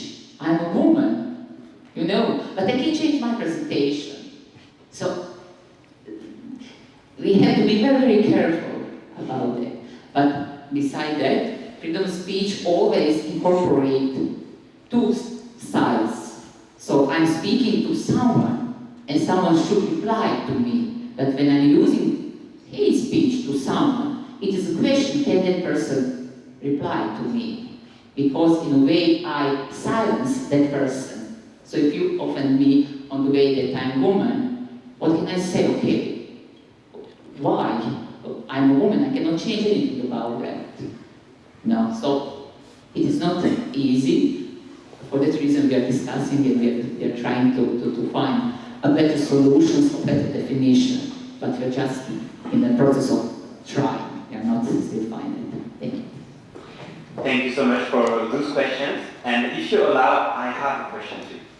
So we hear a lot those recent few months about AI, what's happening in the US. So my question is, when the superpower becomes a bully, and when you have what we can call oligarchs controlling social media, the algorithms, and what happens on their platform, and they have the power to change the rules, what gives you hope? For example, within the civil society, within the legislative bodies in Europe and elsewhere in the world, what acts of resistance do you see to counter hate speech and to create a more peaceful society? So we have one issue in the cause-driven society, civil society as well. And one of the main issues is always now in the last years is to blame the other. There's a moral high ground to say like, hey, we're the good guys, we're doing great work. They should see us, they should read us, they should engage with us, but they don't. You don't have a right for that.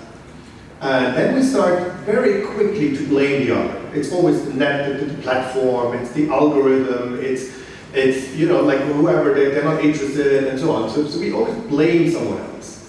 While it is on us to actually use the methodology and the systems that are there. Again, this is an attention economy. It's an economy.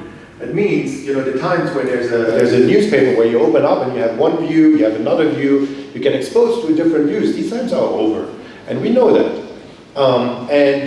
These social networks, these communication networks, they are now part of our life. That's where 90% of the people now get their information from. But they are designed to sell products. So if I sell I don't know, a sneaker, then I, as a company, want the same person to find somewhere else. So you like that, so I want someone like you, because the possibility that they buy the sneaker is very high, which is the definition of an echo chamber, which is basically saying, like, you know, we build the like-minded people. But ideas, and this is the issue, ideas travel differently. I don't need to find another you, because you are interested as well, and chances are that the other you will find the way in quite easily as well. I need to find someone else who has not bought the sneaker yet. And that makes an issue on that. So we need to use the system in the way that there is. And AI, again, I said it, like, will not be the solution to it, but there are tremendous potentials there. We never had a way of reaching so many people than we ever had before. We just need to use it in a much more sophisticated way, and that is missing in the cause-driven sector so far. Me? Yeah, when internet was established, then there was a declaration of cyberspace was written. You know about that. Declaration of cyberspace. Yeah, the declaration of cyberspace said we are going to make equality all over the world. We will make online space where everyone can be able to speak whatever they want. We'll be protecting that space just through one law. And what that was the golden rule. You know what is the golden rule? Do you know what is the golden rule? There is no rule. No, there is a rule. It's called golden rule, but it is also connected with philosopher Immanuel Kant. Very simple. Don't do anything you don't want other side to do to you. It is the golden rule of the cyberspace declaration. So whatever happens on the internet depends on us, not on algorithms, not on the AI. So we are taking responsibility on the other side. The internet is guilty, the AI is guilty,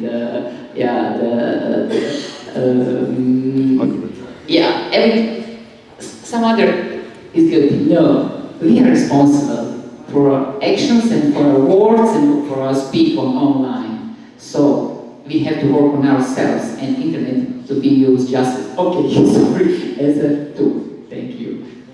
Thank you very much for this rich conversation. I think we can applaud our first panel. And now we have 30 minutes coffee break, and we will call you back in the room for the second panel. but we can enjoy the conversations among ourselves, and we can also reach is lived realities and youth practice against hate. We will have the chance to have 3 amazing people on stage again. So, our second panel moves from understanding to practice. It has 3 movements. The first one is naming who is targeted and why, using an intersectional lens. The second one will be youth-centered non-formal education that prevents hate at the root. We will switch those 2. And we will have number 3, creative and game-based methods that turn learning into real action.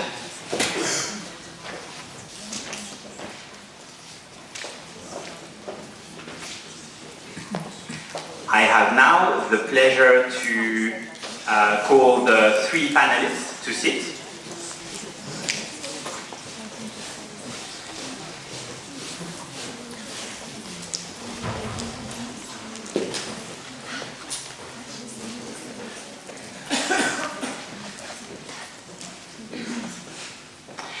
So, just for you to know, before we started this conference, I went to see everybody with my phone on WhatsApp and recorded how they pronounce their names. So I hope I'm doing a good job so far. So I want to introduce you to Nina Kuvuc. She has been a trainer in peace building since 2015. She got her bachelor in psychology and anthropology and a master in conflict resolution and governance in the Netherlands, where she's from.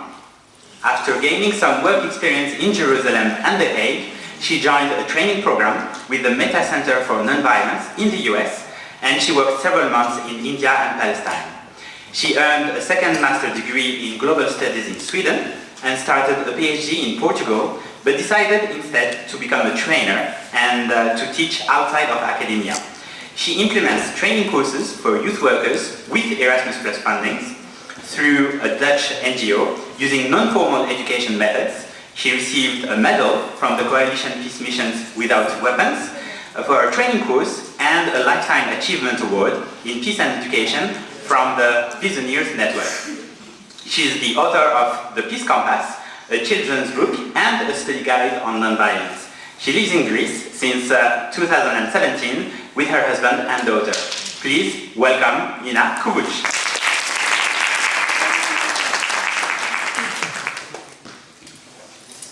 And for this, I need the 6 volunteers to stand up and be on the side.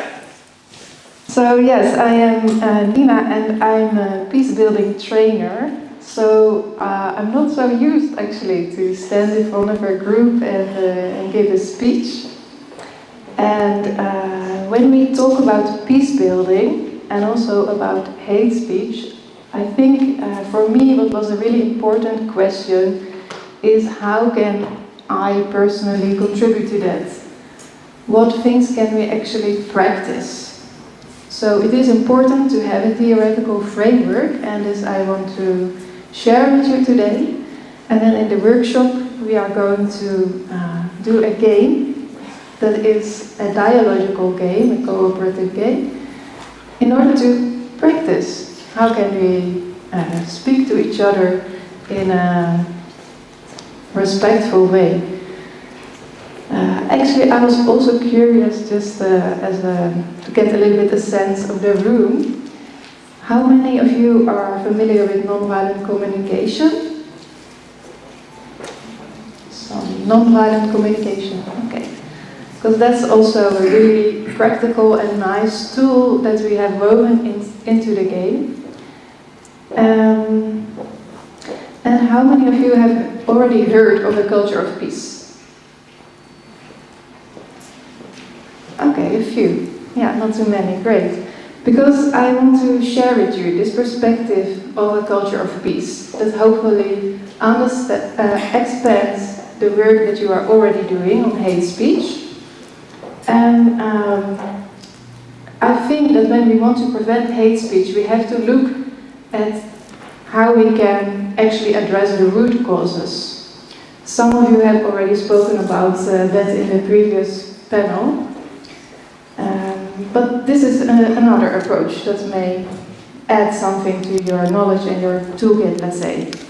So together with my organization, Peace Power, I created this game called Peace Please with 4 other organizations from different countries in order to help organizations to develop a culture of peace. So we translated also the different areas into the context of organizations, and later on I also worked with another group to make it more applicable to the context of youth work. So we have 2 different versions of the game. So the groups that are playing the game, they must overcome a challenge together by choosing different action cards by consent. So this means everyone needs to agree on it. But through the game we also learn about decision making. So I have here an example, and I wonder if there are 6 volunteers who just can read out for me what's on the cards. We are here. You are here, okay, great. So yeah, the challenge that I want to give an example of the game. So let's say we have here a challenge that there is a rumor about a group member that you doubt is true. You believe some people hold prejudice against this person due to them being a bit different from most of the group. So what do you do? Let's see here. Some maybe not so constructive approaches. So, should I read it? You can read it. Okay, the first card. I accuse them of being wrong without listening to their perspective. Thank you. I blame someone else. I don't bring up topics which might ruin the good atmosphere in the group. I share only good vibes. I share examples of people from different culture and religious backgrounds that promote peace. I gather relevant data or information. Okay, thank you. So, what do you think might be a constructive answer to this challenge of the rumor?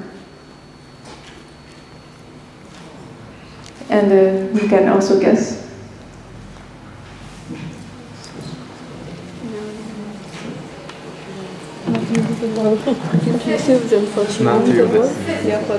Fifth, someone saying to Yeah, the fifth one. And your one? I share examples of people from different culture and religious backgrounds that promote peace. Or promoted peace. Maybe yours as well? I gather relevant data and information so we can communicate properly. Okay, thank you. An applause for that. Thank you. Yeah, so you can see that there are 3 different ways of responding, right? If I just say that, okay, I don't want to bring up any topics that may that may create confrontation, you are not addressing the issue at all. If you just exasperate in, oh, everyone is overcomplicating this, it's kind of a panic card. So we have panic cards in this game as well, to make it realistic and to let people act a little bit. And I blame someone else. So if, for example, this person has this rumor of that person, you can say, oh, but what about that person, right? You just go with it, but you take it to another direction. So that's harmful for a culture of peace. Blaming someone else, obviously, too, and sharing examples of people from different cultural backgrounds or religious backgrounds that promote peace can be an inspiration. Maybe you challenge that person without doing that directly.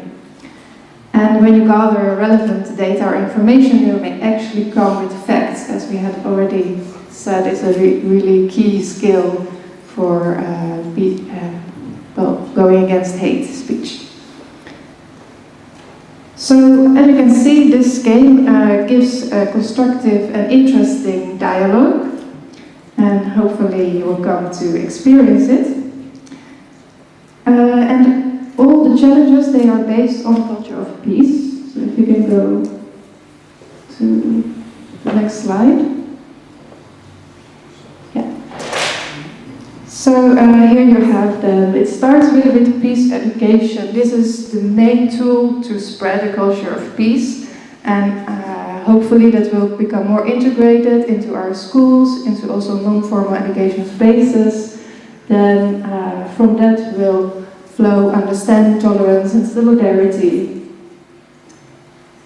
Equality of women and men, of course, is also a really core issue of a culture of peace, obviously, and respect for human rights. So those are fundamental. Disarmament and security, that is the first step to break down a culture of violence, because we can say that globally there is a culture of violence. The West has played an important part in that, but not only. Democratic participation, so how do we make decisions and how do we participate in society? And a free flow of information is what supports that. And also there you see the yellow area that is about social and economic sustainable development, because we also are violent to the earth. And that actually connects back to my book. I have one copy here for someone that's interested. I do much more than just this game, obviously, or even a culture of peace. The Peace Compass is about peace inside yourself, with others, in society and culture, and with the earth. So, this is a broad framework, but all of these areas, they point to one basic truth, and that is that violent behavior grows out of violent structures. When societies normalize dominations, whether that is political or economic, social or environmental, as I mentioned, then people learn to dominate one another. When inequality becomes normal, so does disrespect. Hate speech is not just an individual behavior, it is a system. It is a symptom, of a system that divides, dehumanizes and creates fear. So, how can we put a big concept like a culture of peace into practice? That's what the Peace game does, by letting the participants develop new skills. During this dialogical game, we practice critical thinking, empathy, listening and dialogue, joint problem solving, teamwork and cooperation, decision making. That is using sociocratic principles. So these are important skills because competitive games and our culture at large stimulate competition, comparison and selfishness. By winning on the expense of others instead of overcoming challenges together.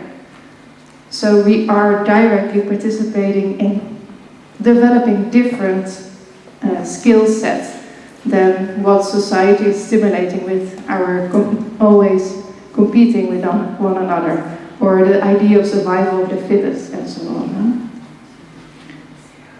And youth, especially, you can play a really important role in this process.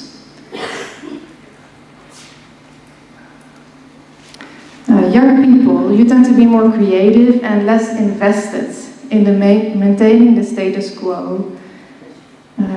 So it makes you more able and willing to challenge the harmful norms. A culture doesn't shift through policy, it shifts through daily behavior, daily choices and the ability to imagine alternatives. Instead of competing, you can increase your ability to collaborate, and instead of avoiding conflicts, you can learn to address them skillfully. Your willingness to build bridges is a political act. In a world facing growing polarization, misinformation, social inequality and ecological collapse, we have to start asking the question, how do we learn together differently, peacefully? This means we need to shift from reactivity to responsibility. from blame to understanding, from individual survival to collective well-being. So if you want to see less hate, we need to practice the skills to build a culture of peace, and you here can lead the shift. Thank you.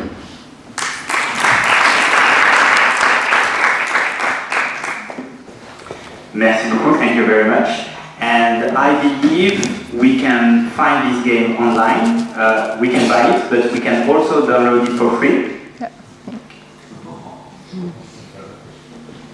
So, it's now time to ask you, are you all following Coconutwork on Instagram? Okay, you know there is a newsletter.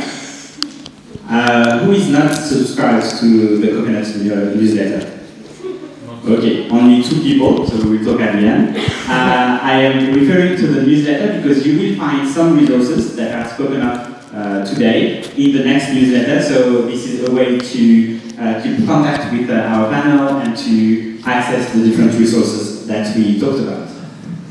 So, the next person I want to introduce in this panel is Hind Aboushridim, and she comes from Palestine, and she is also a fellow from the Italian team following this No Hate Embassy training course.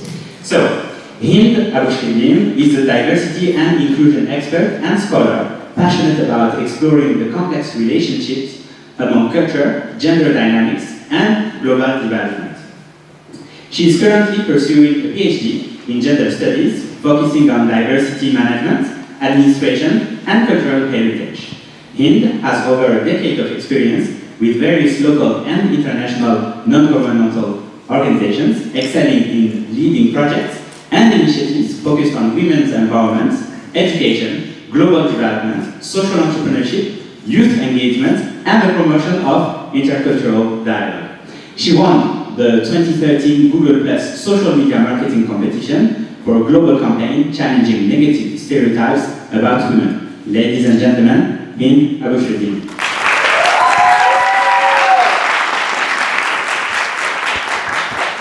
Thank you, Samir. Thank you so much, Samir. So, in my presentation today, I would like to talk about intersectional hate speech. But before, I want to ask if anybody ever heard about the word intersectional hate speech. Good. So we are bringing something new to the table today, and let's start. Or we don't want to start. Please, please. Come on. So before we start talking about intersectional hate speech, let's talk about intersectionality, which the word intersectional hate speech comes from. And as you can see, it's a very easy word, so let's explain it. Intersectionality is the overlapping between a system of discrimination or privileges based on social categories. For example, race, gender, disability, or so on. So, for example, if we want to talk about women being more discriminated against, if those women have, for example, disability, so here we can see like the discrimination can be overlapped to create double discrimination. And if a disabled woman having a certain race, for example, like woman of color, so most probably this woman will face 3 times of discrimination. And that is where the word intersectionality came from.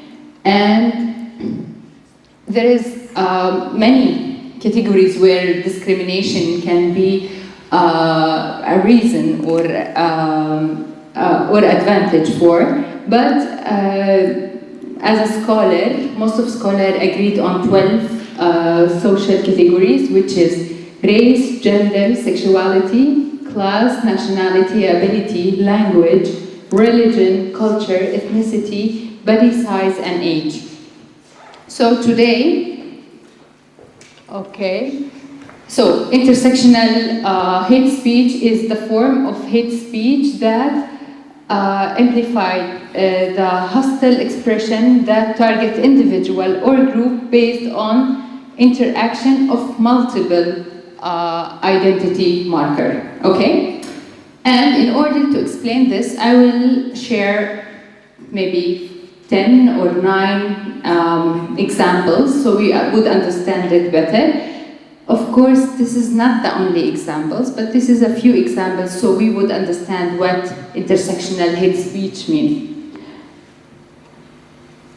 Okay, the first example, people might face hate speech if they have a certain gender and religion and ethnicity. For example, when we are talking about Muslim migrant women, normally they are suffering from xenophobia, Islamophobia, racism, and they are women. So they have so many intersecting factors that those women would suffer more than, for example, non-migrant women or non-Muslim women. And in today's speech, and similar to also in the campaign that the French team already launched, there was even more mention and specification about how hate speech can be involved targeting Muslim women in France, for example. Another example is gender, religion, and culture.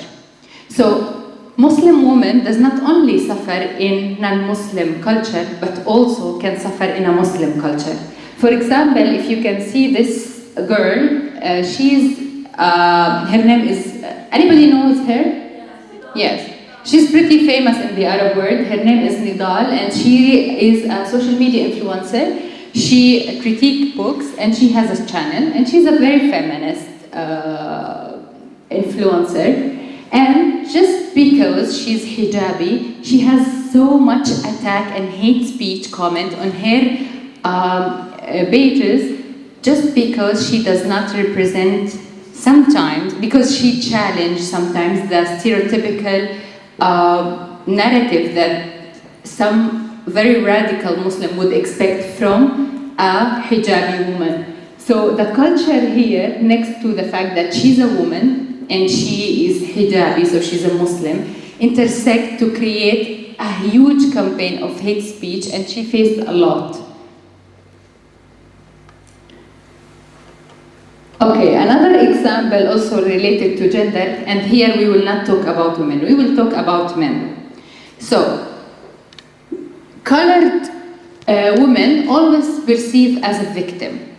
Poor them, they are the victim of the violence of brown or colored men.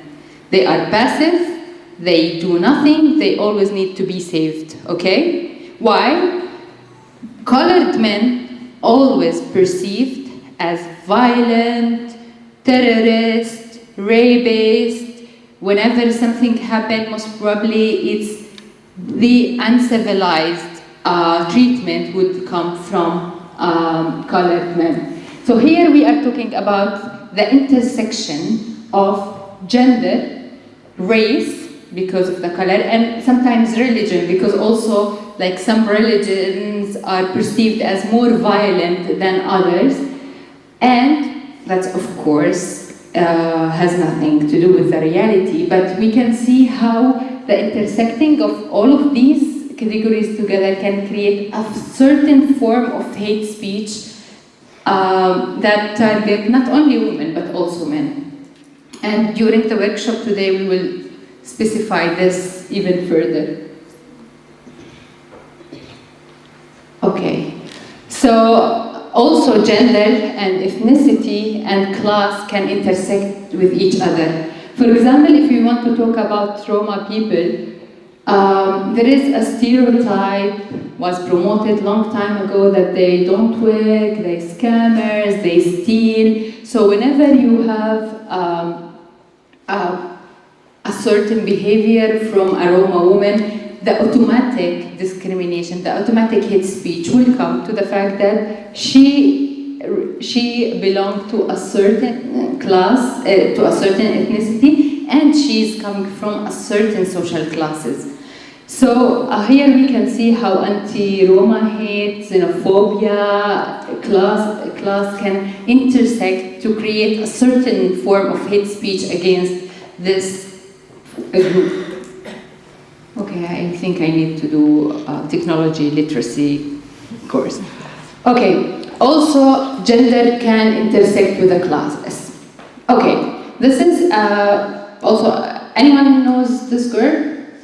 Okay, she's Egyptian influencer. She comes from very, very poor social class, and she's basically providing no content, just a content, like not valuable content, but just a content to take money from TikTok.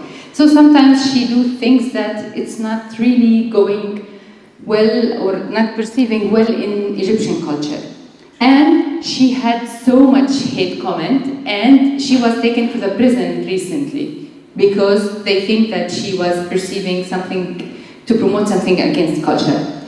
Same behaviors, many other TikTokers in Egypt who belong to a very high social class were perceived as cute, funny, so creative, but just because she's poor, she had a huge campaign of hate. She had so many comments on her page. And here we can see how class also prevents a role to, like this? Okay, again. Okay, how class here is taking a huge role to intersect with gender, to how people perceive hate speech. Also, when we are talking about gender, especially in the case of women, we are talking about beauty standards, body shape. Women, especially on social media, who are overweight or underweight, perceive more hate comments comparing to one with the average weight. Also, beautiful women perceive less hateful comment comparing to less beautiful women, right? And except for some exception where some women are targeted because they are so beautiful, but that's a different story. So when we are talking about gender, it's not like one superficial layer. It's so many layers and it's so many things intersecting with each other. Beauty is one of them. Okay, also language and accent can intersect with gender. So basically, and many people who were migrated to another country would understand this very well. You can integrate to the culture, you can become very good citizen, and you speak the language very well, but you open your mouth and your accent looks like foreigner and you will be discriminated, okay? Also within the same country, for example, if you are in Italy and you have the southern accent, most probably you will have more discrimination and more tendency for hate speech comment because you are from the south, not from the north. Also in social media, research shows that women who speaks in a more nice, soft, sexy accent are less likely to have hate speech comment rather than the one who was coming from like this like hard accent. Okay, gender and age, and especially in social media we can see this a lot.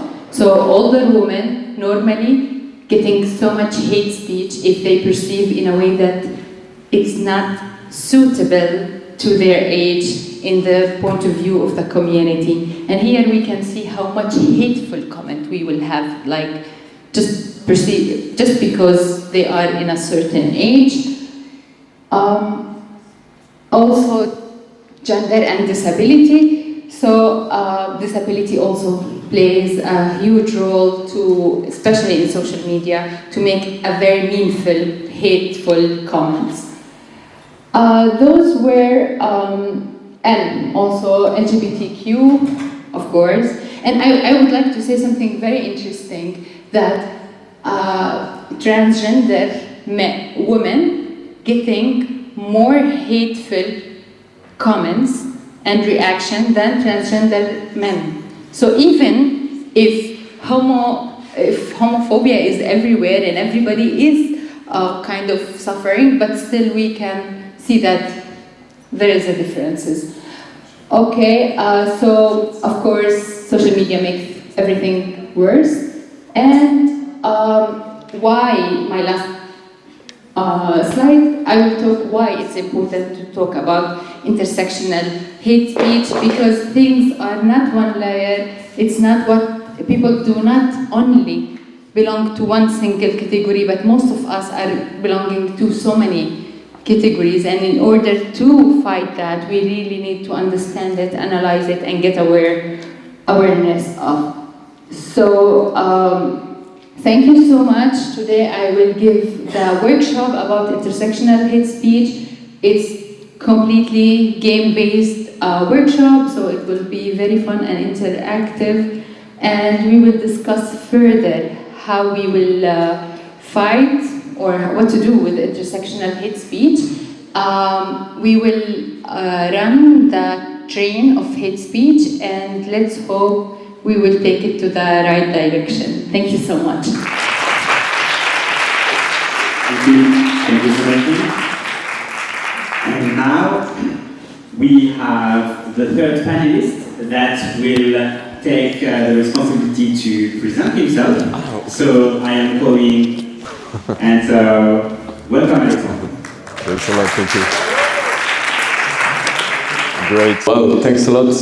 Thank you everyone for your attention so far. I'm the last person, actually, I'm the last speaker, so then after it's lunch break and we can relax. So it's one last presentation. Maybe we can put the presentation already, because I put there my own presentation as well. So just a few seconds. Yes, exactly. So this is a bit who I am. I am an international journalist. I'm a human rights advocate. I've been working for over 10 years for different NGOs, European institutions as well, on the thematic of human rights, especially youth rights and migrants' rights. I'm also a trainer and facilitator in schools, prisons, or youth organization as well. And I'm also a political activist and a community organizer.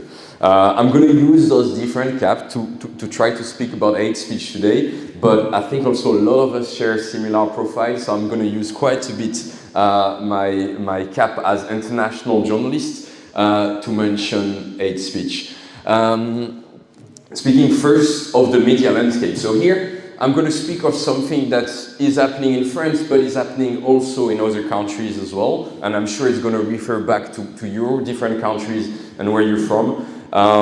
We have, Nina said earlier that, hate speech is systemic. So that's also show how hate speech is not personal, it's part of the system, and it can get normalized by different media. One thing that we observe is the really high media concentration, and it's becoming the norms in many countries, and also in countries that at some point, have known a kind of a pluralization of media. So if you look at France, for instance, you have a few people that hold really big groups that can be sometimes outside of media, like industry, luxury, weapons, and stuff like this, that will own most of the media. So we have, for example, we have 9 billionaires in France that hold 90% of the media. This concentration is growing. Over the past few years, we saw an acceleration of it. It's not only because also some of them are what we call 24 hours news channel. So maybe you see the type of news I'm speaking about. It's really easy just to switch on your TV, and a lot of people tend to do it every day at different time of the day because there's always something new that is coming up. It's quite tricky as well, the way they concentrate those media, because sometimes you have a media creation, it's a new media, but sometimes you also have media acquisition. Meaning that, sometimes some media that you used to watch, that you used to read, even some of the cool media, like Brut in France, that it also exists in other country, was recently bought by one of these billionaires. And it used to be one of the cool media, but because there is not always public scrutiny about who is the owner. Sometimes it's really complicated. You have a lot of different owners. You have one that has the upper end. Anyway, today we have an issue is that media are highly concentrated. That's the case in other countries as well. I met some people from Hungary earlier during the break. Orban put all the different public-owned media under one foundation, and it's like some close people of him, the Prime Minister of Hungary, that rule this foundation. I saw that there were an Italian team as well. Italy was at the forefront of many things, with Berlusconi owning different media and being at the same time and serving as Prime Minister. Anyway, United Kingdom as well, when you see that there are a lot of tabloids that also shape the opinion. Anyway, the end point is that you have a few private actors that have a really disproportionate power on public discourses, including on political narrative. And also that can, if I speak of the tabloid, I wanted to refer to the presentation of Vijay. Tabloid are known to use the emotion much more than the rationality. So that's also one of the ways that they could trigger the different political discourse. The question is, why do they invest in that? So sometimes it's just to have some kind of economic self-protection. So if I'm a billionaire, I prefer that, to keep taxation low, for example, for my company or the one that own a lot. I also want to make sure that I have kind of a pressure on different, political figure. That's one of the reasons. And sometimes they also do that because they would like to gain ideological influence. And in France, we namely have two people. One is called Bolloré, that owns many media in France, and the other one is called Pierre-Edouard Sterrin. Those two people openly say, yes, I have conservative values, I have like what they call family values, identity value, I believe in the Christian roots of Europe and stuff like this, and I want to promote this agenda through those channels. So this is how, and that's the kind of the crossroad of those two reasons, economic self-protection, and this, that those people also, it's something that is not new, right? I mean, Machiavelli say, okay, how to get most power is to divide people. So even the ones that are seeking economic self-protection, they are better off if we speak about migrants, if we speak of Roma, of Islam, instead of speaking of the real issues, climate change, poverty, inequality. So that's also can be used as a smoke screen, or sometimes it's also their ideological bias that they try to weight on those media. And how do they do it? By producing fear. So that's something that we saw already earlier. Oh yeah, those are some of those guys that hold most of the newspaper in France. So they will spread fear. We saw that really well in Hungary, for example. At some point, the government, the media, they were targeting homeless people, and then they came to Roma people, and then came to LGBT community, and now it's migrant people. So there's always this kind of a way of scapegoating, finding a scapegoat to create some fear around it.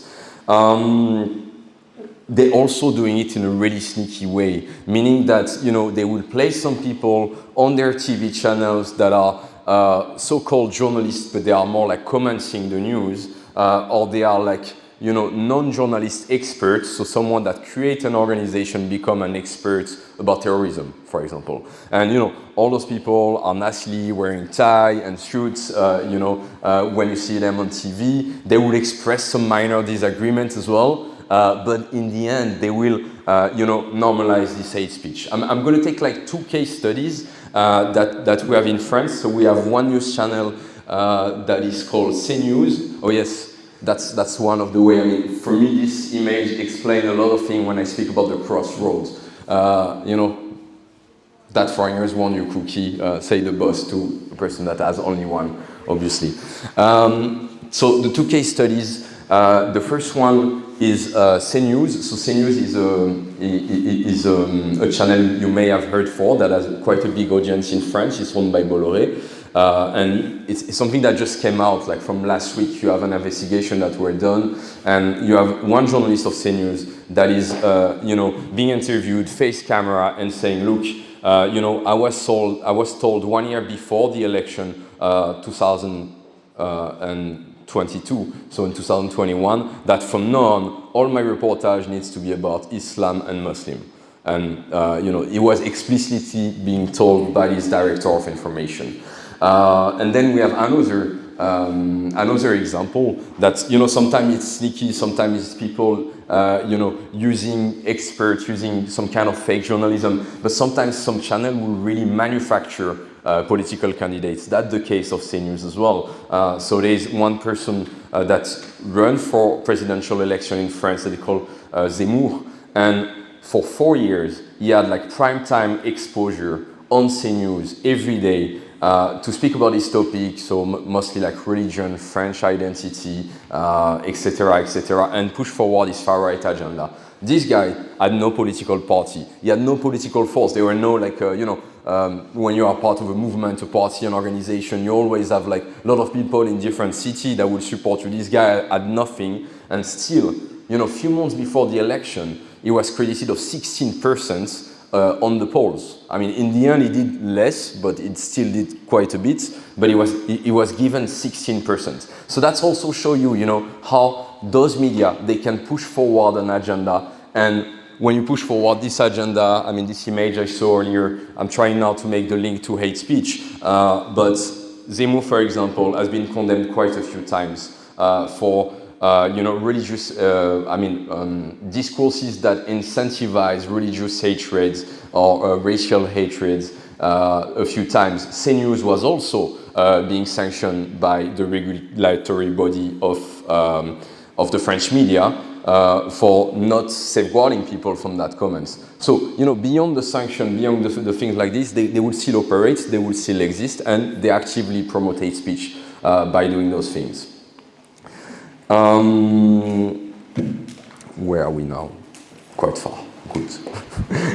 So yes, that gives you an example that kind of normalizes hate speech. We spoke earlier about the exposure. So obviously, that's the exposure that here is creating that people start to believing, what they see, what they hear, even if it's not based on facts, that is mostly based on emotion. You have this. And obviously, when you come to social media, the echo chamber is even worse. And when you see those billionaires in France that I'm telling you about that will buy some French media, you also understand, I mean, if I was about to speak about social media, Elon Musk buying, for instance, Twitter, where most of the journalists were getting their information. So what can we do now, on this media landscape? How can we act, first, so from this media capture and how to counter it? So it's, first of all, some simple thing to ask yourself when you look at the media, who owns this media? What interests do they represent? What topic dominates the news of this media? What voices are missing? What topics are missing? What is the framing when I speak about that topic in that media or in that other media? So that's part of the thing that I'm telling school students when I go to schools or to prisons to speak about media literacy.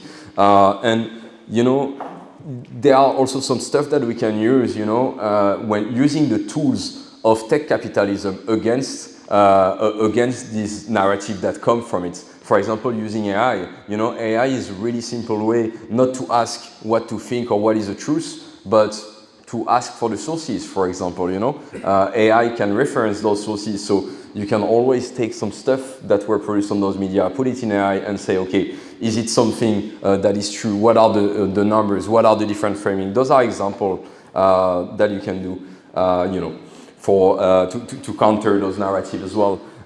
Then we can also discover, oops.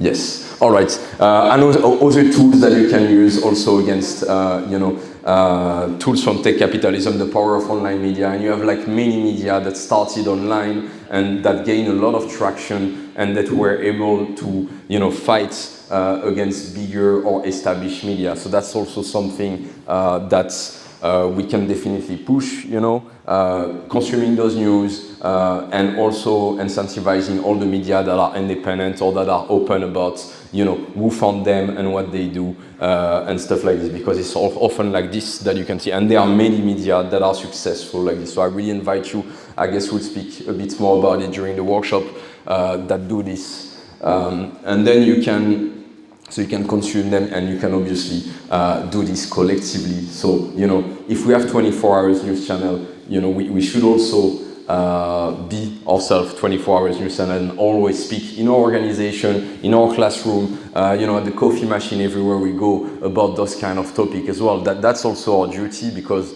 we see that this fight can be won by the exposure. And then just the last thing, I know I'm running maybe out of time already, different way that are now all of the media to give a bit some tools about how we can fight hate speech. And we're going to dig that more during the workshop as well, because here obviously we don't have the time to say everything. So it's really to use youth participation as a tool, as an instrument for change. I give an example of an organization that is called Voicify. I don't know if some of you know about it. It's a European organization, and to reflect back also on the lived experience. So this is some young people with lived migration experiences living in Europe that realized that they were not being seen in the different fight about progressive cause, or at least, the discrimination that we're facing, they didn't see it as being taken forward, and also they didn't feel represented in those fights. So they came together, they brought like 40 different organizations, all led by migrants living in Europe, and they came together and established a European NGO that is representative, that have, a democratic representation as well, because then it lies about 100,000 members, if I count in these different organizations. So this is how, one example of how we can create some political power, how we can regain sometimes if we are, being marginalized or discriminated against for really different reasons that can be intersectional, for example. This is how we can regain our agency as well, by creating those kind of platform. But also, to finish, youth participation in general is really something that we should value. And, I see some people sometimes are kind of doubtful about political parties, political movements, but we should also think of those that they are only tools, and it depends how we use them. So we need to use that tools so they will benefit, all different fights. And there are many ways. So sometimes, you can, I think most of you are, young people, but also youth worker, working with young people, working in organization. And I believe one way is to incentivize people to political participation.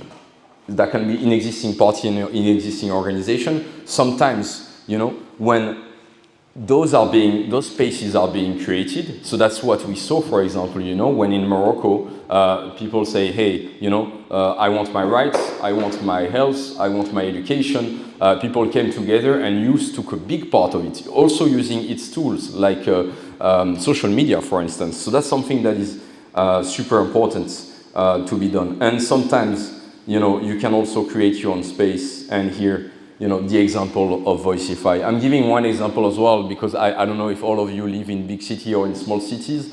I live in a really small city, in quite a rural area. And we started an organization, just like a WhatsApp group, connecting people. That's something really important in community organizing. It's the people before project. Why? You don't only unite behind a project. Of course you do it, but you unite people. Because once the project succeeds, or once the project will fail, then the people stay connected. So that's what is the most important. In my city, that is like less than 50,000 inhabitants, what we achieve, like we mobilized together against the retirement reform, and then we had like the 1st May, that is the Labor Day. We never held any demonstration in my city before the 80s on the Labor Days. 5,000 people show up. When the genocide started in Gaza, we were the only city at the beginning to have weekly demonstration every week for this. Then we had snap election in France, that was last year, and all these people coming together, they run a campaign together, which brought over 150 people in a political campaign, which was not being seen before when it's for a progressive agenda. So there are many ways that we can do, and I know that we see, today this rise of the far-right narrative, of the hate speech, and of course it's a structural result of many different things that are systemic. And when you look at the media, in like just a few actors getting a lot of power in there. But if us as young people, we are thousands of people that are connected, that are organized, that are empowered, we can also shift this narrative by using different tools, and probably more that we can discuss together this afternoon. Thank you so much, Anthony. I see your skills as community organizers. So we will give the microphone to the public for the questions. But first, I have a question of my own. My question is, you are each expert in your field. Is there a resource that you want to share with people? Maybe a book that inspired you, a documentary that everybody should watch? Is there a piece of content that is important for your topic or for your interest in fighting against hate that people should be aware of?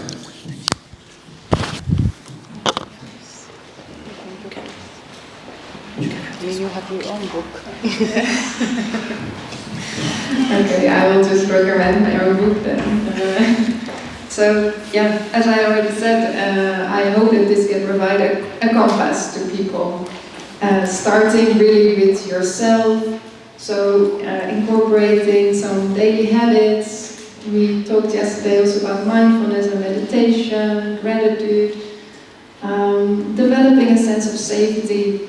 And then there are also really a lot of skills that we can learn how to improve our communication with just the people around us. So nonviolent communication is really one of them, but also others, de-escalation techniques. Those are all things that should be part of our education, I think. And I hope in the future they will be. But for now, yeah, it's read the book, and so you can familiarize yourself with it and start to speak about these topics with the people you know, with in the public space, yeah? Because we really need this kind of peace education in schools, I believe. Only then we can change the society in a really sustainable and structural way. And that, I think, is very needed. So, yeah, that's the culture of peace gives us this framework and subtopics, but it starts on this personal and interpersonal level as well, and questioning the culture that we live in. So, yeah, this idea of dominating, that's really at the basis of it. But in essence, we are all equal. Everyone has equal value. So that's just something very important to recognize. First of all, congratulations for your book. It's a big achievement, so I'm interested in reading the book. But for the recommendation, from my point of view, from my side, I would like to recommend, first of all, one book by Dr. Hankowski called Intersectionality 101. It can help in general to understand the word intersectionality. I would recommend also a book for Rafia Zakaria called Against White Feminism. So it would help us to understand also the critiques about feminism and how intersectional feminism is important and can fight hate speech. And the third thing I would recommend, not a book, but some articles by Dr. Layla Ahmed. She's an anthropologist and she wrote a piece of article. I cannot really remember the name of the article, I need to search. But she was talking about cultural labeling and how the attitude of one person, if it was promoted so much, then stigmatize, that can take it to stigmatize and label a full culture. And I think this resources can give us like critical, maybe critical point of view of the intersectional hate speech. Thank you. well, some people promote books. I will promote YouTube channels and success stories from, like, you know, what we sometimes call garage journalism. So, you know, people starting in their garage. You have two different channels. One is in Hungary. It's called Partisan. It's some young people that are activists that started that, seeing the media landscape in Hungary, and now they really have, like, you know, millions of views, and they really challenge the media that are being used by the power, and they also manage, because that's something that we discussed earlier, to reach out outside of their activist bubble. So, you know, you have people of all different age, you know, that will listen to this channel. You have people of different classes as well. So that's, you know, one of the success stories. And there is a similar one in France that has been created by some friends of mine. It's called Osons Causer, for those from France that know. So it's also a popular YouTube channel, and just like 3 people flat sharing in one flat, being passionate about the news and stuff like this. And just saying, okay, we're gonna, you know, use the living room and just like film and make some video, and let's see how it does and how it works.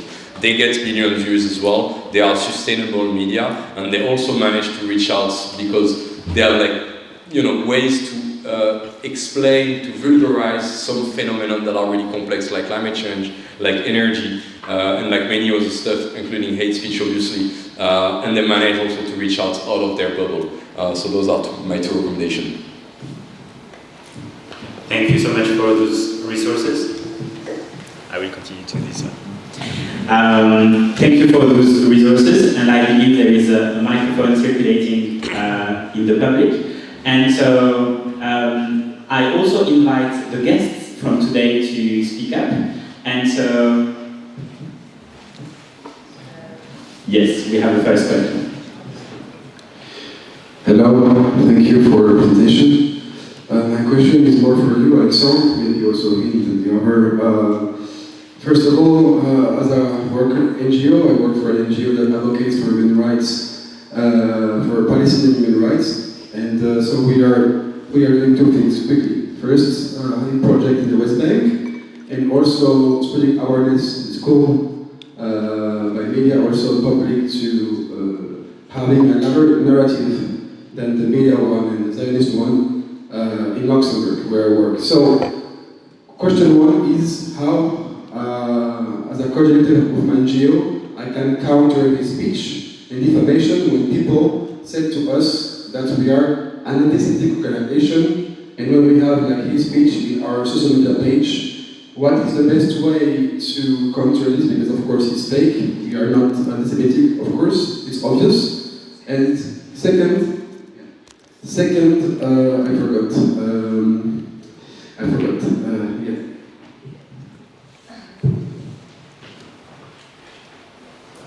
Yeah. Do you prefer to answer the question before or collect it? Is it okay if we gather 2-3 questions and then we will answer? So go ahead. Okay, thank you so much. So I want to say thank you to all the panelists, because I really appreciate this dividends of panel, because I feel a lot how much this hour and a half was more focusing about practical, not just tools, but also like how theoretically can the theory can become practice, basically. Okay. So I saw in basically all your speeches constancy about the violence structure, and focusing on the structure that are not neutral, basically, that we are not living in a system that that of course the system we are living in is affecting us, as we were talking basically about class struggle, for example, at the end. And so I want, because we are thinking, sorry, I'm not very clear. So let's start from this point. If we know that we're not living, as the speaker was talking about, in a way, in a world in which hate is not a will of someone. So basically, we understand that hate is spread because someone gains something from it, okay? And so my question is not just focusing on the people that are spreading this hate, that have interest in it, but to the one that are kind of closer to us, so the indifferent one. The one that says, oh, but there is not a problem. The one they don't realize that journalism, as you were saying, has something to deal with the spread of hate speech. So my question is, how can we interact with these people? Like, because as Gramsci says, we hate indifference because they are part of the problem. And so is it better that we focus our energy in looking for people that are similar to us, so we can make a bigger project, or to tackle the problem and to try to make the indifferent not indifferent anymore? Hope to be clear. I'm sorry, I take so much time. Yeah, it's clear. Thank you very much, Nina, Hind, and Alexander, for your wonderful presentation. My name is Kari Hassan, and I am PhD candidate at the University of Osnabrück. Actually, I have a question for him about theories, which is intersectionality, because, like, I think, like, there were some theories which has been grounded, which is like it has been created to advocate for the right of some social group, but it's ended up with making discrimination against other group. And for example, if you make an analysis for the narratives of far-right wings in Germany, we can see that they really focus in gender, and they really took in consideration in gender, especially about somehow the experience of women, and this created a lot of discrimination and racism against the Muslim man experience in Europe, trying them as if they are dangerous creature. And the question that I wanted to ask, how can we, within the context of hate speech, develop more theories that advocate for the right of everyone, regardless of his or her own gender? Thank you. Okay, perfect. Hey, I'm back. So, second question, regarding the media, we don't have a lot of access to them. We have an Instagram page, Facebook page, and our website. How can we have more influence to spread awareness over the war, what is happening toward the Palestinian people, and to counter the narrative that are present, you know, the dehumanization that is used to be used in the mainstream media? Thank you.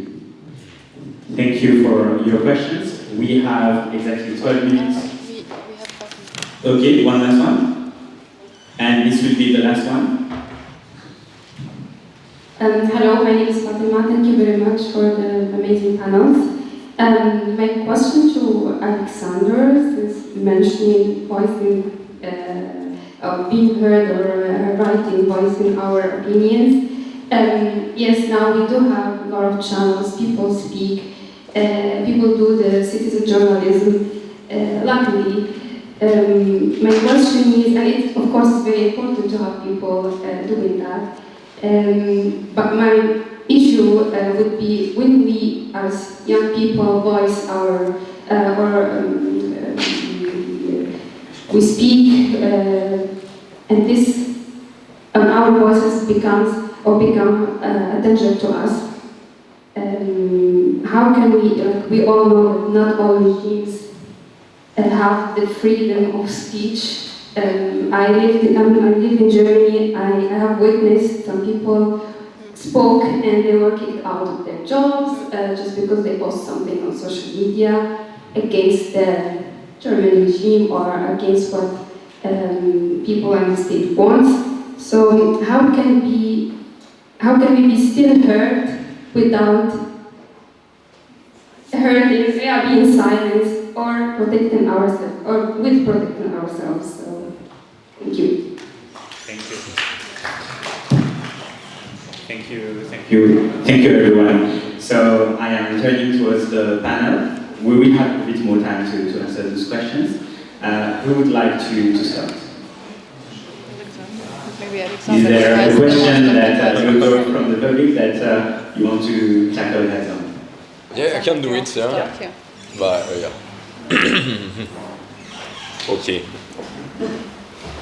Yeah, 1, 2. Can you have the microphone from yeah, I know. 1, okay, alright, perfect. Well, thanks a lot. So yeah, quite a bit of question. I hope I give a clear answer, and you can always approach me later if that's. If you feel that those the answer are not full. Anyway, first question about how do we speak to people that disagree with us, that whole hate speech, that are maybe being manipulated? I think that's a really important question. It's maybe a personal stance, but I really believe that collective intelligence is something key that at some point will lead us to something good. So I really think that it's important to talk with those people. It of course depends. What is your goal? If your goal as a political activist and community organizer is to win the election, maybe you will lose quite some time to go and talk with those people, and you better talk with some people it's easier to swipe the vote around. But if you want to create an inclusive society for everybody, you better go and speak to those guys. And I think one of the best things to do is to always ask, okay, why do you think that? To really listen to them, not to be like, hey, okay, I'm a journalist, or I'm a youth activist, or I'm la la la, and I'm going to teach you a lesson. No, listen to their fear, listen to their emotion, understand why they think that. Try, of course, that takes time. We discussed earlier, fear, rationality, concrete fact-checking. It takes a lot of time, obviously. Try to create also a inclusive space where they will meet people that they haven't met, that maybe have a different origin or different religion. So yeah, those are a few takeaways to speak with those guys. The accusation, the really classic accusation of anti-Semitism when you are, just speaking. Actually, one of the things is to remind the essence of the work that you're doing, which is respecting international rights. When you discuss of Palestine. But of course, that's not enough for these people that tell you that you are anti-Semitic. You can, again, that's a personal stance, like maybe some other people would have other idea. You can remember that you have a couple of Jewish organizations that are actually denouncing the genocide as well, even Israeli organizations that are calling it a genocide as well. This is something that you can bring forward to those people, because maybe it will resonate for them or not. But some political propaganda invented the world of being a self-hating Jew, so you can be Jewish and be anti-Semitic at the same time. Also, you can remind it. When you are anti-Semitic, it's legally it's illegal, so you should be condemned. But also, you can remind that this fight for human rights is also something that will benefit Israeli people, because if Palestinians are not free or don't have access to their rights, how can Israel be secure at the same time? So that's also something that shows that it's the benefits of everyone. What you can tell to the people, again, it's a personal stance. And then there were other, how to counter the media narrative about those topics. More independent media, more garage journalism, more fact checker, more people commenting on the news. And also there were also something about protecting ourselves when we are victims of abuse, because we are political activists. And that's also something that is, it's really key to support each other in those fights, to build. There are intersectional hate speech and intersectional discrimination. There should be intersectional solidarity as well between us activists on everything too. Absolutely. Thank you so much. Thank you, Alexander. Thank you, well said. Okay, so I will answer the question of Fahed. We have two Fahed today. According to mythology, we need another one, and we will get Fadi. I heard Fahed. I'm sorry, I heard it Fahed. I thought we had to. Anyway, okay, Fadi, thank you so much for making this excellent point. I think this is very, very, very important question.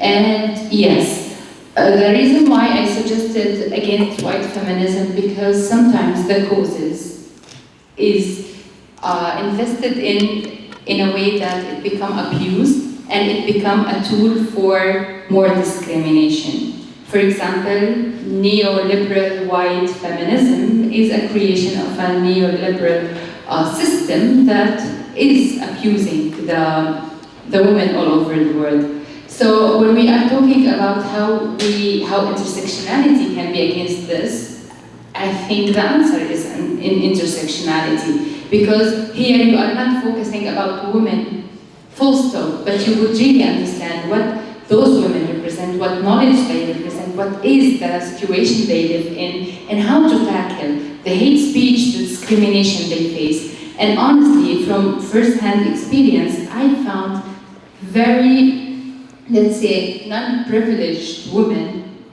which according to new liberal white feminists, their knowledge is not useful. I found many of them are extremely feminist. They have this authentic sense of justice, and they are so smart, and they know how to tackle their reality in a way to protect each other. And women stand for each other, they stand for their families, and they do this in a very genuine and very authentic way. So what I think intersectionality is an answer, and that's why it becomes as a critique for the second wave of feminism, which was basically focusing on appreciating women, not appreciating, focusing so much in women in a way that discriminated against men, or discriminated about any woman does not belong to the category of women, right? So I think understanding intersectionality, understanding that there's so many forms of discrimination, so many forms of hate that a person could face because of so many other factors like class, race, disability, even body shape, would make us understand how we need to react. Okay, maybe to the question about who we should engage with. I think that yes, there is probably quite a lot of people who try to avoid this kind of political discussions, no? And who just want to go on with their life, or who feel that they don't have any impact or are powerless. And those people we can actually engage, and we can through our own sharing our own experiences, but also what Alexander was saying, by listening, by cultivating empathy. This is how we can have more dialogue and learn from each other, right? Because the problem, as we heard in the morning already, is this echo chamber. So we need to break out of that.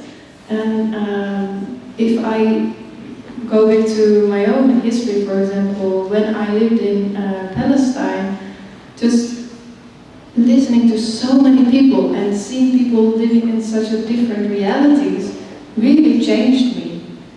And then I can have empathy because I know, the story of Ahmed, of Suad, of all these people, and they are just like me. And that makes it impossible then to dehumanize these people.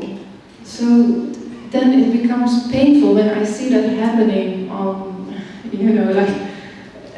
incredible scale. So I think that is possible for everyone. If we can first ask questions and listen and show empathy, then we can also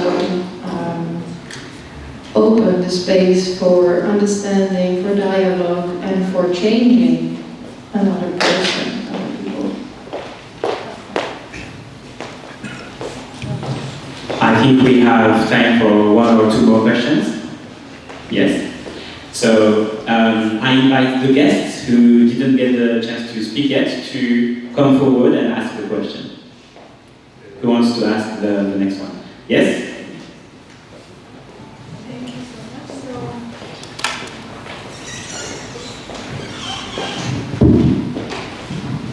I have just two quick questions. The first one is directed to Alexander. I just want to know, like you talked about supporting independent journalism. I just want to know how to identify independent journalism, because we know that every media channel belongs to an owner, and that owner controls more or less what to say in those media outlets. So, and my second question is how you deal with hate speech. As practitioners in the field, you work to combat hate speech in each one in your own respective expertise. So of course, like you receive hate speech, like either on the digital world or in the physical world. So how do you deal with that? Because I really wanted to know, because like I think I have been I'm not gonna say victim, but I received hate speech in one of my conferences. It was my first time presenting, and my area of research touched upon a little bit gender studies and women's issues, especially in Morocco and involving religion, etc. I know this is sensitive for many people, and when I finished my presentation, one of the professors told me, like, I know you are a woman and you want women to be happy, that's why you're talking about that. And I didn't know how to react, so maybe if you guys could give me like some tools how to you yourself face that. Thank you so much. I can answer that. I have one more question. Thank you for such a lovely panel, but I wanted to ask a question about media literacy specifically, and especially when it comes to digital media.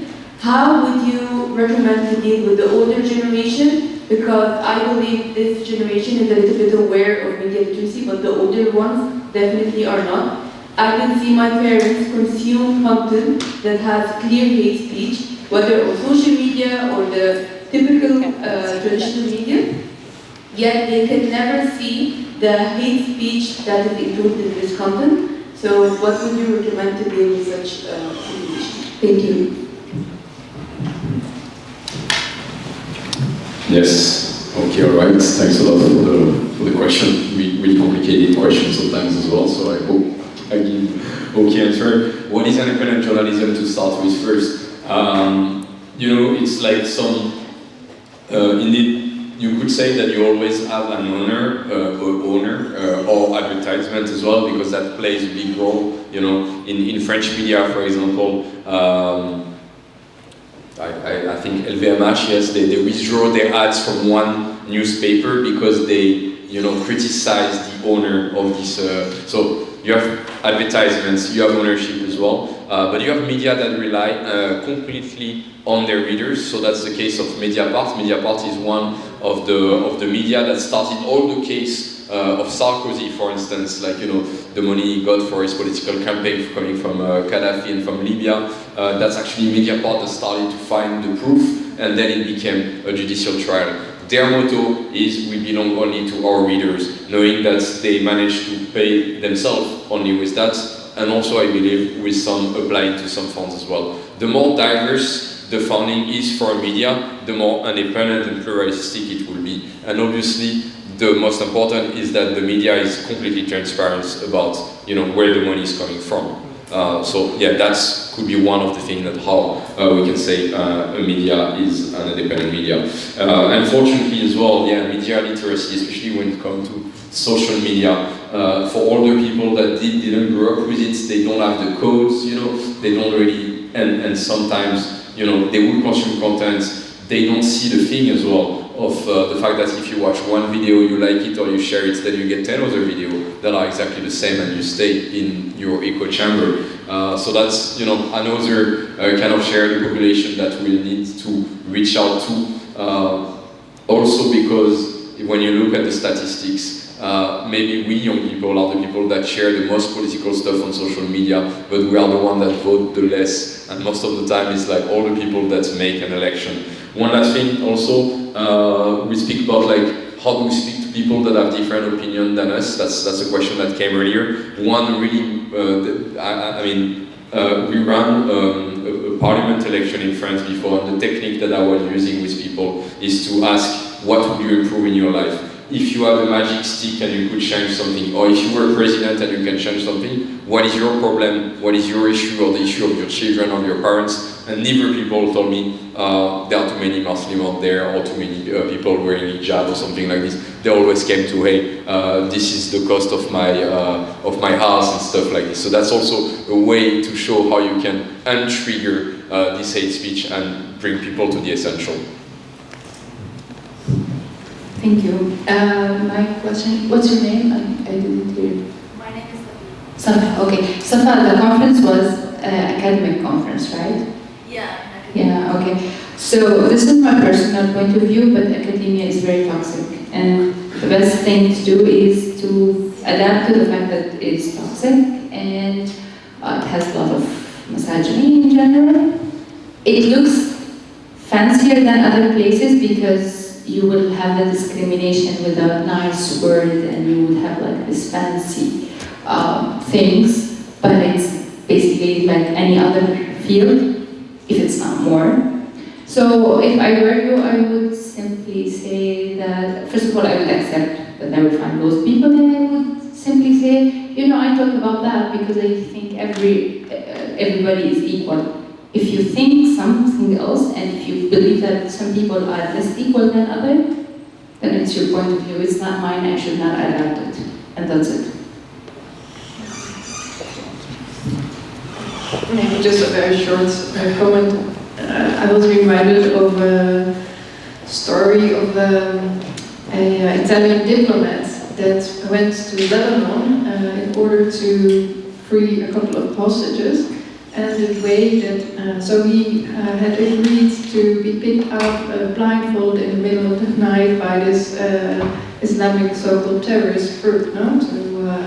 To negotiate about these hostages. And he succeeded by finding a commonality with that person, that they were both parents who cared about having a better world for their children. And that is something almost all of us want, even if we are not a parent, right? So finding commonalities, even if they may seem irrelevant, is also a way to build bridges and to counter hate speech. I want to thank you, all three of you, for this wonderful panel. Maybe we can have a round of applause for our three panelists. Thank you so much for your shares.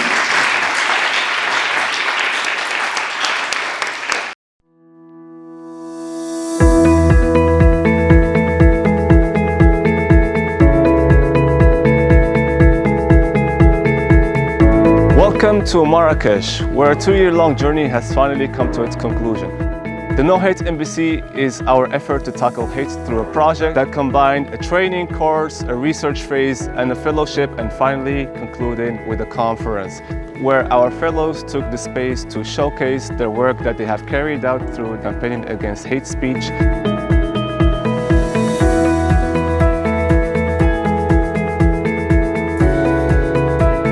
As well as international expert speakers that have joined us to share their insights with us through panels and organized workshops. How will globalization look in the next 50 years?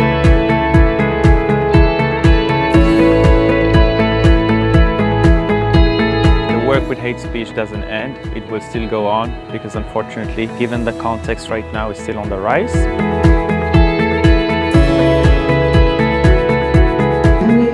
The different hate speech in our local context, in our national context, and we found a lot of synergies.